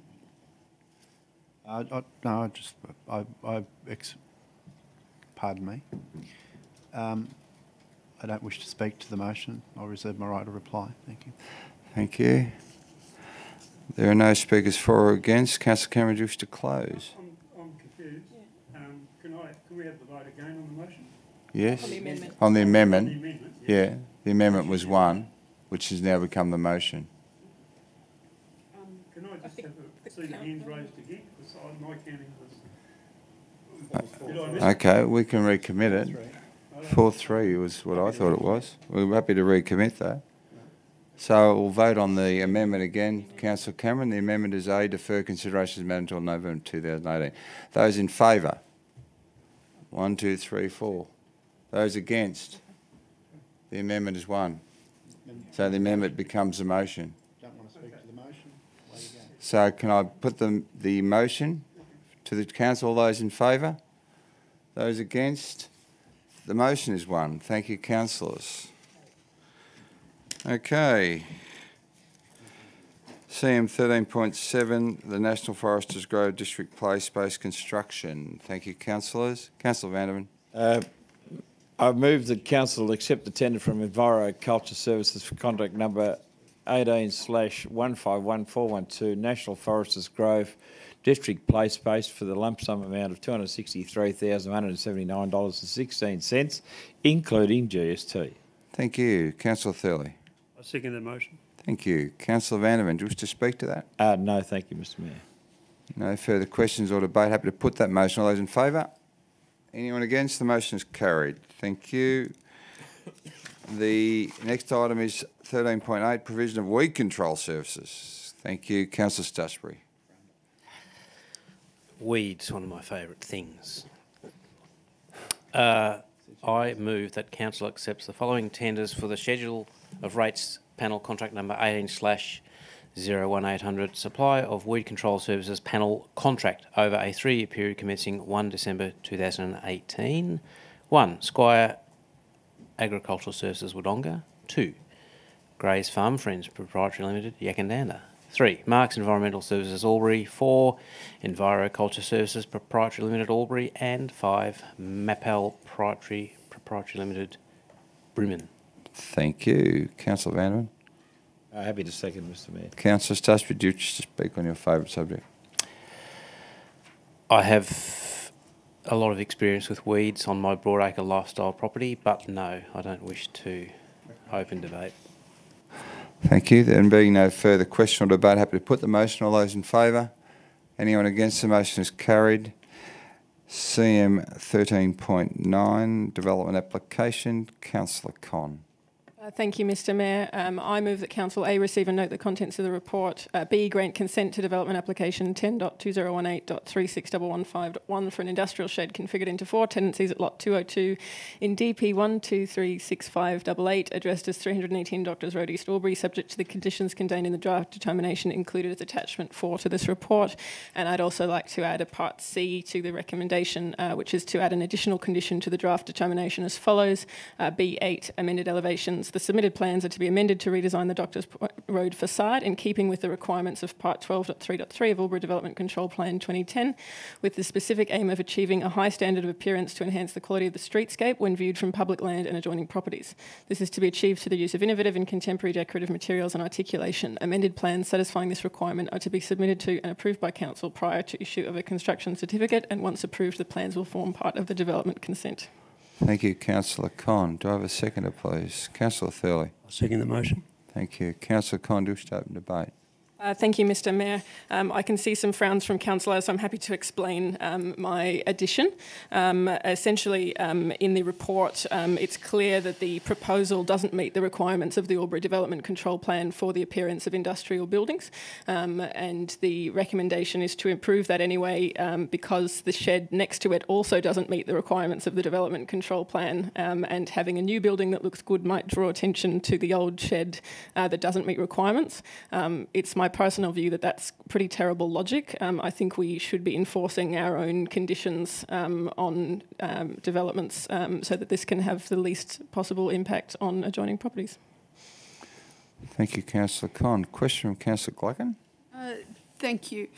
Through you, Mr Mayor, I too had highlighted the paragraph second from the bottom on page 73 about visual impact, and the amended proposal does not propose any trees as part of the landscaping. However, it is considered that including trees as part of the overall landscaping is required and will just could be covered, blah, blah, blah, blah, should council resolve to grant development consent. I'm wondering if that if the mover and the seconder might include the possibility of trees as part of the consent. I note that the addition of the something about facade and use of relief, decorative materials and articulation. Might it be possible to add an inclusion of trees or vegetation, etc.? Thank you for the question. Councillor Con. Thanks, Councillor Glacken, for the suggestion. I'm happy to be corrected by staff if my following statement is incorrect. I believe that trees are already part of the conditions of consent that are in the draft determination in the staff recommendation. I'm adding the additional condition that the building comply with our own development control plan in addition to the existing conditions. Mr Christie. And thank you for the question. And for you, Mr Mayor, yes, condition B7 of the proposal requires an improved landscaping plan to include mature vegetation as well. So condition B8 in essence would be around the actual appearance of the building itself. Condition B7 requires improved vegetation including mature trees. Thank you. Councillor Glacken, comfortable with that? Yep. Okay, thank you. There being no further question or debate, Councillor Con, did you wish to close debate? No, thanks, Mr Mayor. On that note, I'll put the motion as a division. All those in favour? Councillor Stutchbury, Councillor Cameron, Councillor Mack, Councillor Con, Councillor Glacken, Councillor Thurling, Councillor Vanderven. The motion is carried. Thank you, councillors. CM 13.10, the development application 11 Aerial Drive, Thaguna. Councillor Vanderven. Thank you, Mr Mayor. I'll move that Council A receive and note the contents of this report and B, grant consent to development application 10.2018.36251.1 for the construction of awning access onto Aerial Drive and extension to the hardstand area at Lot 2 in DP 1057849, addressed as 1 Aerial Drive, Thaguna, subject to the conditions contained in the draft determination included at attachment 3 to this report. Thank you. Councillor Stutchbury. Second that, Mr Mayor. Thank you. Councillor Vanderven, would you wish to speak to that? No, thank you, Mr Mayor. Thank you. There being no question or debate, happy to put the motion as a division. All those in favour? Councillor Stutchbury, Councillor Cameron, Councillor Mack, Councillor Con, Councillor Glacken, Councillor Thurling, Councillor Vanderven. The motion is carried. Development application 3366 Griffith Road, Lavington, multi-level car park. Councillor Con. Thank you, Mr Mayor. I've also got my own Part C for this one with Councillor's indulgence. I move that Council A receive and note the contents of this report. B, grant consent to development application 10.2018.36173.1 for multi-deck car park, fencing, landscaping, shade structures and solar panels at 3/366 Griffith Road, Lavington, subject to the conditions contained in the draft determination included in this report at attachment 3. C, add an additional condition to the draft determination as follows. B9, eastern elevation wall treatment. The visual appearance of the eastern wall of the proposed car park is to be improved by provision of a combination of wall treatments, including a variety of contrasting materials, finishes and colours, for example, embossed, stamped or engraved concrete, decorative metal panels, etc., murals, sculpture walls, green walls or the like. Details regarding proposed finishes and treatments are to be submitted to and approved by Council prior to the release of any construction certificate. Thank you. Councillor Thurley. I'll second that motion, Mr Mayor. Thank you. Councillor Con, I have two questions. Do you wish to open debate first? I'm happy to open debate first just to explain my addition of the additional condition. I note that the original proposal had plain concrete walls on all sides of this multi-level car park, and through discussions with staff, the developer has agreed to do improve the visual amenity of the road facing. The eastern elevation is going to be visible from the KFC car park and also over the KFC because this is a multi-deck car park from Wagga Road, and it really breaks my heart that we keep sending out youth council volunteers to wash off graffiti off of buildings while we keep allowing buildings to be built that are really vulnerable to vandalism, including large plain concrete walls. And given that the eastern elevation is also relatively visible from other public spaces, if not from the street, I'd like to impose a condition that we improve that amenity to begin with. Thank you, Councillor Con. Question from Councillor Cameron. Through you, Mr Mayor, to Councillor Con. Can I ask, have you had discussions regarding your addition to the recommendation with council staff, or is it something that you come up with on your lonesome? Councillor Con. Thanks, Councillor Cameron, for the question. You might guess from the prolonged wording of that motion that I have discussed this with council staff, and the suggestion was that if I wanted to improve the amenity of the eastern elevation in a similar way to the northern elevation, that this was the wording suggested by staff to give the developer maximum number of options that would meet those requirements. Thank you. That inflates my level of enthusiasm. Just to speak for, but a question, Councillor Van der Ven. Thank you, Mr Mayor. The previous amendment on the development application 2 items ago had the force of the development control plan behind that amendment. This doesn't appear to be the same. Is there an enforceable part of that that could be included as part of this wording? Mr Christie. Thank you for the question. In regard to the previous one, there was a precise control, which was 12.3.3, that we were tying to requirement to. In regards to this, there's not a precise control within our development control plan, but under section 79C, one of the requirements for us to consider is impacts upon streetscape. And so therefore council's able to impose any condition that relates to one of the consideration of impacts, in this case streetscape. So not all conditions need to be tied to provisions of the development control plan. They can tie general considerations under the Act. Councillor Vanderman, thank you. Come with that. Councillor Thurley, you speak for.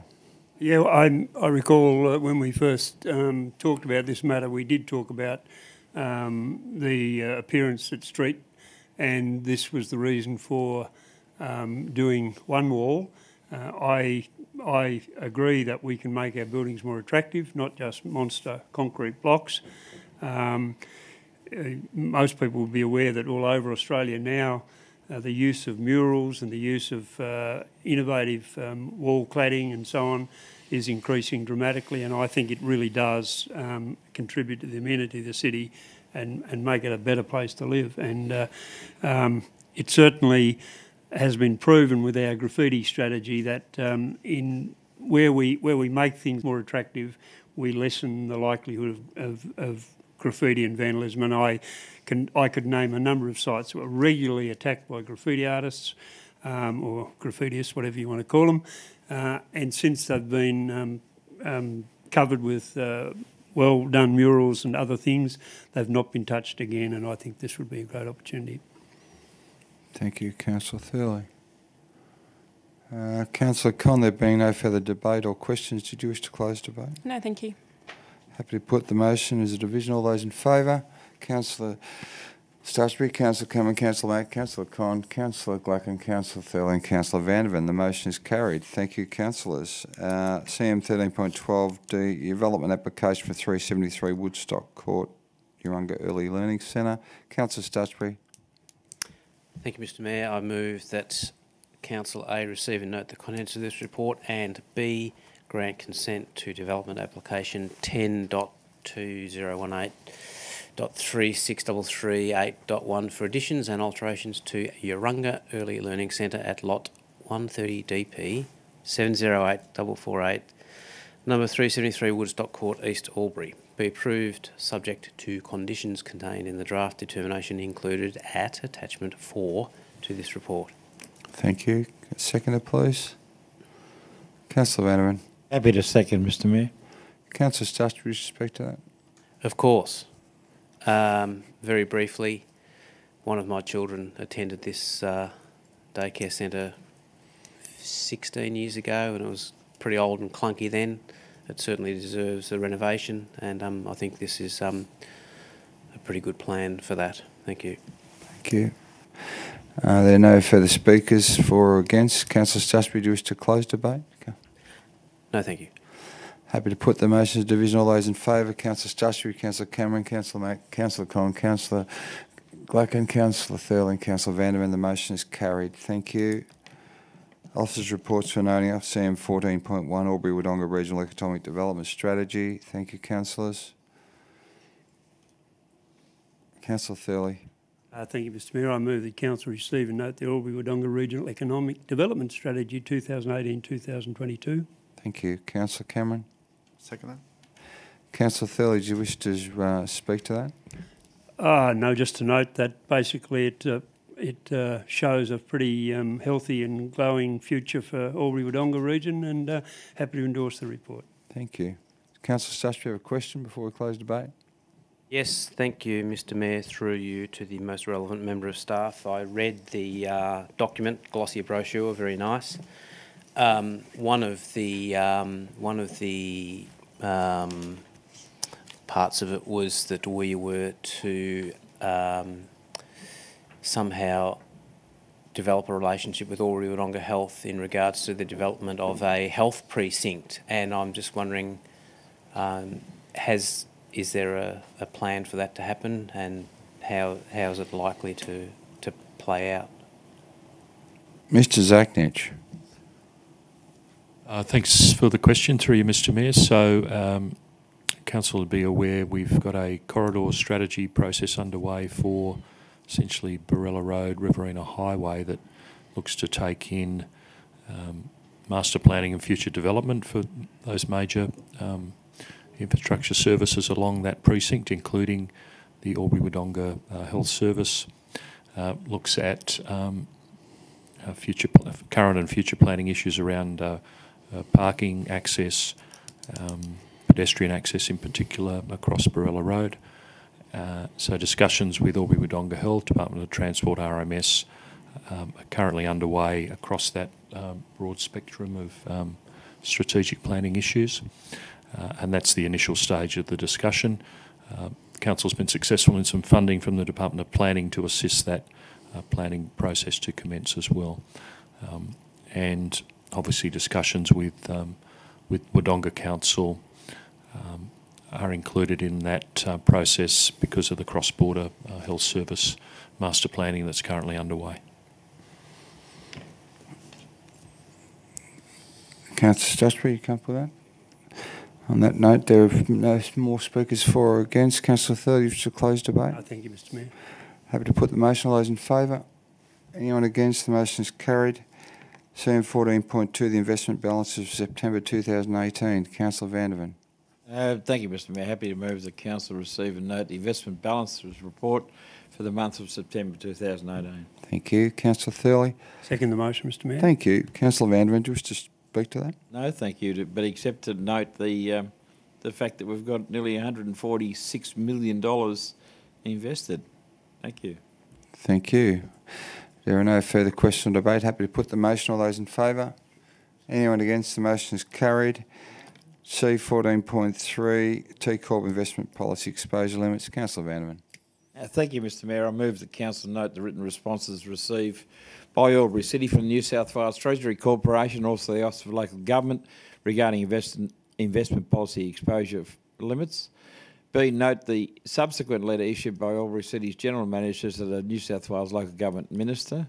C, endorse that AlburyCity continue to maintain the level of its investments for the WEW and the Hume Bank, while further clarification is being sought from the New South Wales Government. And D, receive a further update following the receipt of response from the New South Wales Local Government Minister to the concerns raised by AlburyCity. Thank you, Councillor Vandervan. Councillor Stutchbury. Yes, Mr Mayor, I'd like to second that. Thank you. Councillor Vandervan, you wish to speak look, to that? this is an issue that was raised at the local government conference, not only by us but by Greater Hume Shire and quite a few other shires and regional councils.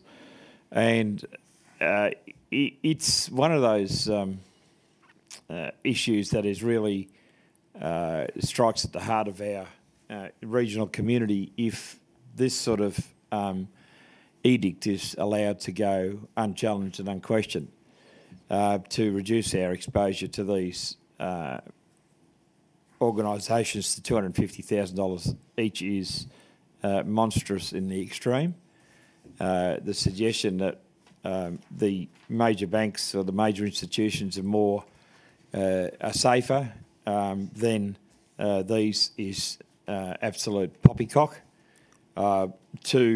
If one goes back to our the stuff that we've had to go through in my term on council regarding lost investments that were actually approved by TCOR, funnily enough, and the New South Wales government, and it's the only time we've ever lost money on investments on something that we were encouraged to do by the New South Wales government. And for them to now turn around and tell us that we can't invest with our local institutions, and they are institutions in their own right within our local community, the amount of employment and benefit they provide to our local community is immeasurable.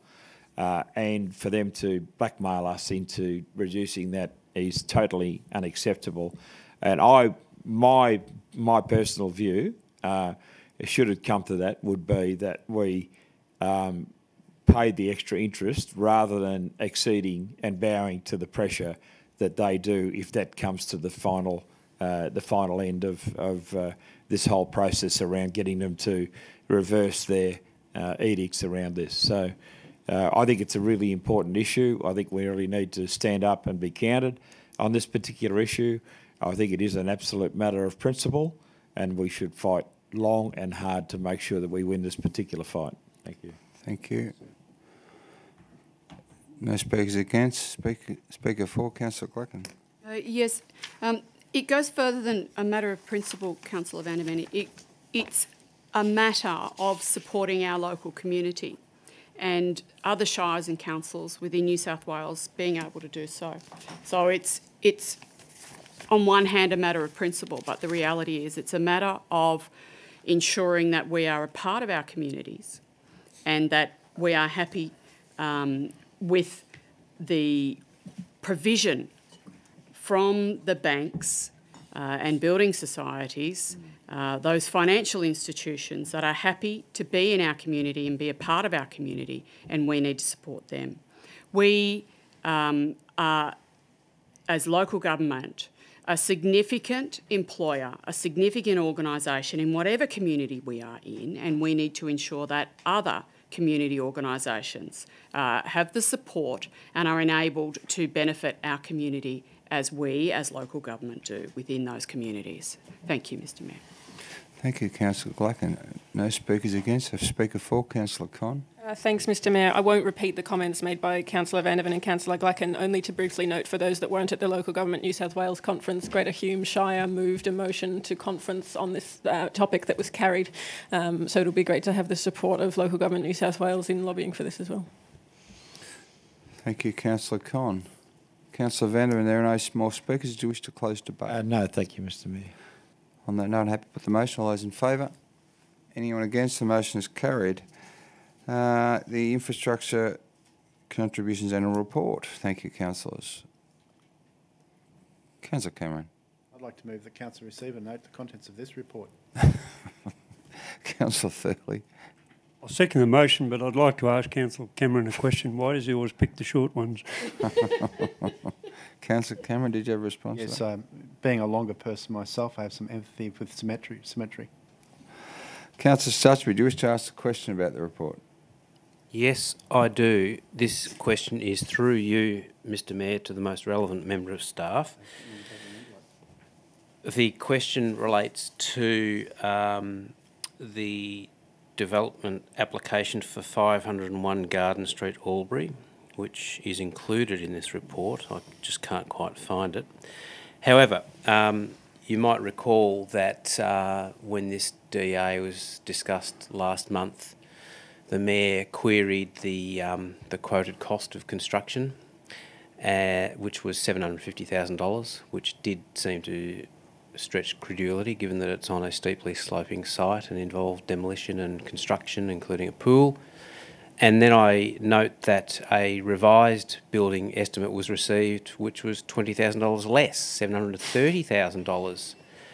And I echo the Mayor's statement on that night that I'd love to get these builders in to finish my house for me.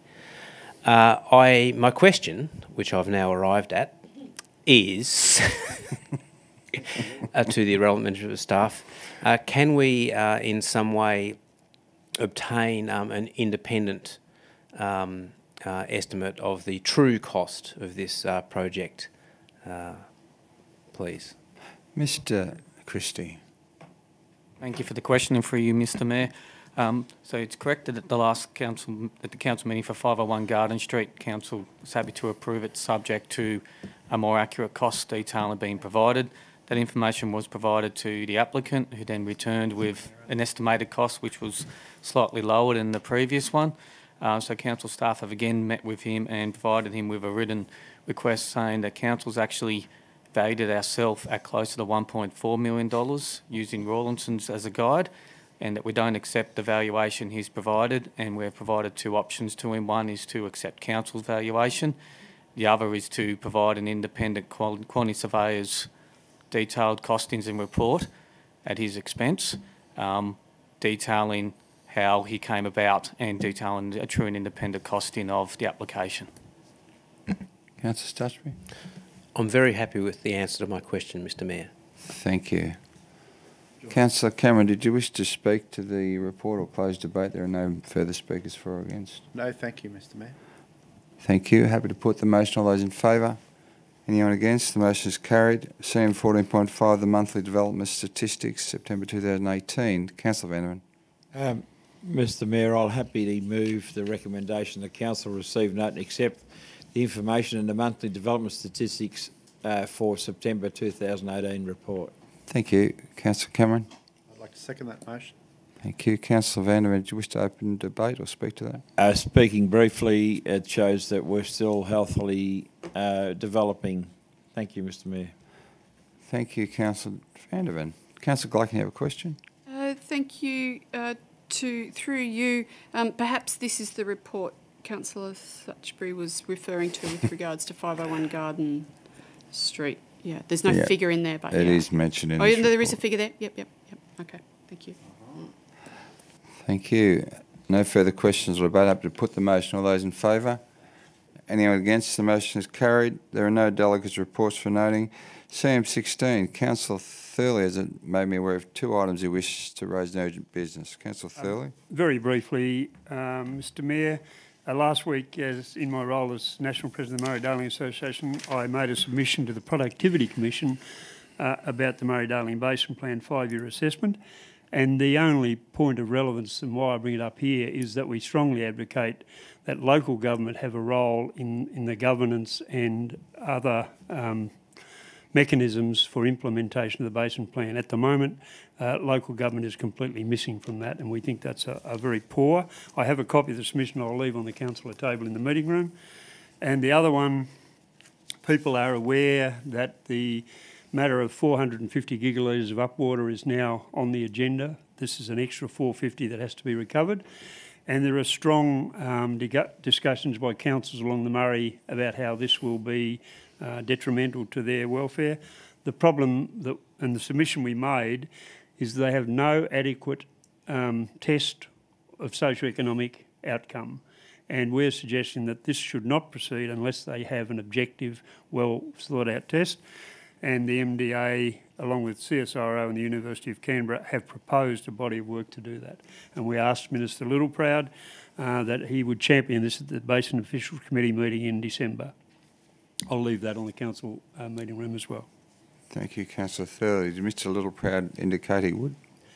He accepted the report. He promised to share it with Tony Burke, with whom he says he has a good working relationship. And I would have to say I am somewhat heartened that Minister Littleproud appears to be at least a thinking minister. I won't compare it to his predecessors or anything else. Thank you, Councillor Thurley, for those two items. Councillor Conn, did you have an item? I did, thanks Mr Mayor. I was just hoping to, with indulgence from other councillors, to have it minuted that Council congratulate all the staff who were involved in the organisation and coordination of the Local Government New South Wales conference that took place last week. It was an absolutely enormous conference. I believe we had 750 visiting delegates. I certainly received overwhelmingly positive feedback from visitors about their experience at our facilities, from our staff, with the social events and every other part of the conference, so thank you. Thank you. I reiterate those words. Very well done, and certainly a testament to what we can achieve in on a big stage. It was fantastic. Councillor Gluck, you have a question?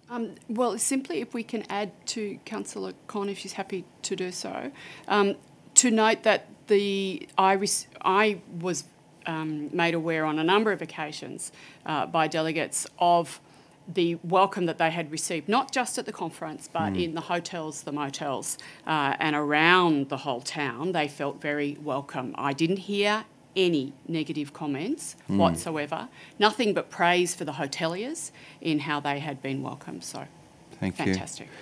Councillor Vanderman, did you have an item? Thank you, Mr Mayor. I understand that the Barella Road is open again, but could we have an update from a relevant member of staff around the incident today and what the future implications might be? Mr Ferris. Through you, Mr Mayor, this morning there was a transfer of a large new excavator from Lavington through to Wodonga. That machine had previously been delivered to Albury accidentally. It was meant to be initially delivered to Wodonga, so it was a short transfer. The low loader used, my understanding is they loaded it one way and it overhung too far, so they turned it round, which meant that the boom couldn't be as low as it typically would be on a transfer. It entered the freeway at Racecourse Road and struck the underside of the bridge at Barella. So the bridges at Fallon Street and North Street overpasses are higher than the Barella Road overpass. The Barella Road overpass is 5.7 metres high. The maximum height of a vehicle is 4.5, so it was well over the maximum height allowed. It hit with force and broke the safety chains. The Idema plant then rolled off the low loader, and significant damage to the low loader, to the excavator and to the bridge. The bridge has had a structural review, and about 4:30 this afternoon it was reopened. Fortunately, there was no other travellers close to the vehicle at the time of the accident, or it would have been significantly worse than it was. The other advantage from a traffic management point of view, it was between the on-ramp and the off-ramp, so there was no major detours through our city except for Barella Road. The Riverina Highway was closed until they had a safety review of the strength of the bridge. Thank you, Mr Mayor, for the update from Mr Ferris. But are there any ramifications down the track as far as the bridge is concerned? Through you, Mr Mayor. Certainly the discussions with RMS senior management this afternoon was that from a structural point of view, the bridge has been cleared and it will have no structural impacts moving forward. It's punched a hole in the side of it, which no doubt they'll repair, and there's some cracks on back of the T-bearers across the bridge.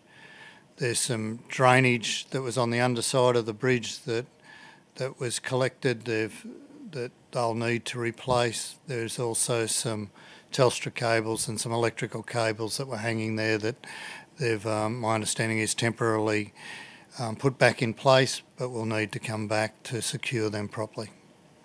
Thank you. Just fortunate your Mercedes wasn't on the freeway. Thanks.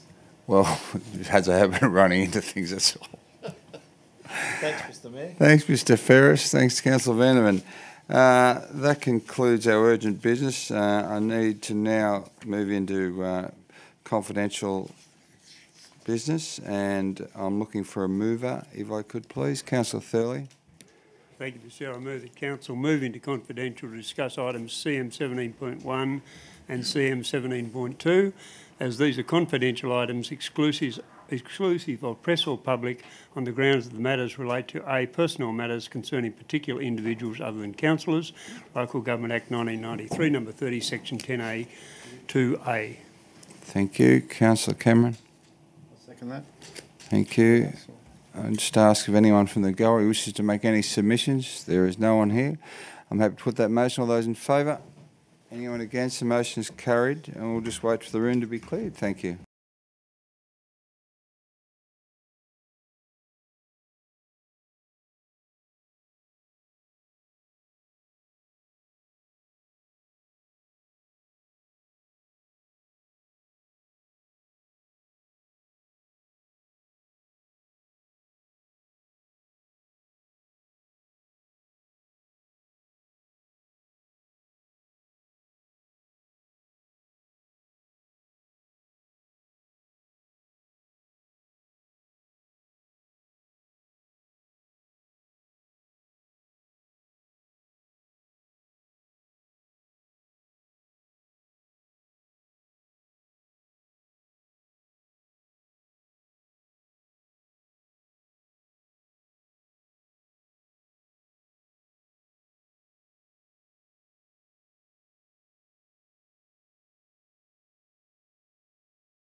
Not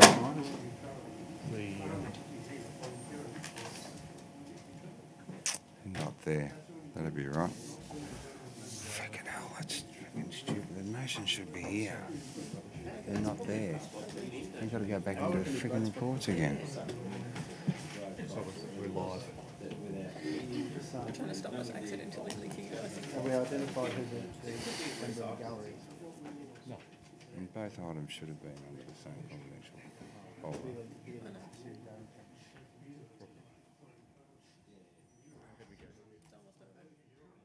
Huh? Don't look over.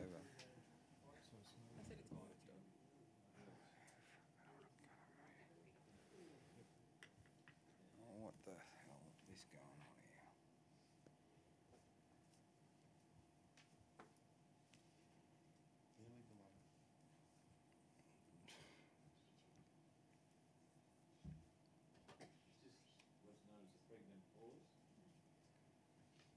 Yeah, we're trying to get the confidential item back up.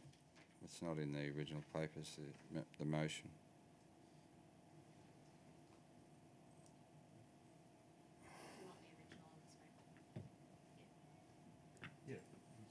Okay. Okay, thank you, councillors. Just moving back into open council, just to confirm the motions that were put in confidential. The mover was Councillor Thurley. The second was Councillor Glacken. A was it endorsed the results of the General Manager's 2017-18 performance review, and 2, consider the remuneration package of the General Manager, and C, make no adjustment to the GM's current remuneration package. That motion was carried. The second report was moved by Councillor Cameron and second by Councillor Thurley and carried, was to endorse the draft 2018-19 General Manager Performance Agreement as provided in Attachment 1, and that motion was carried. Thank you, councillors, and that concludes tonight's business. Thank you.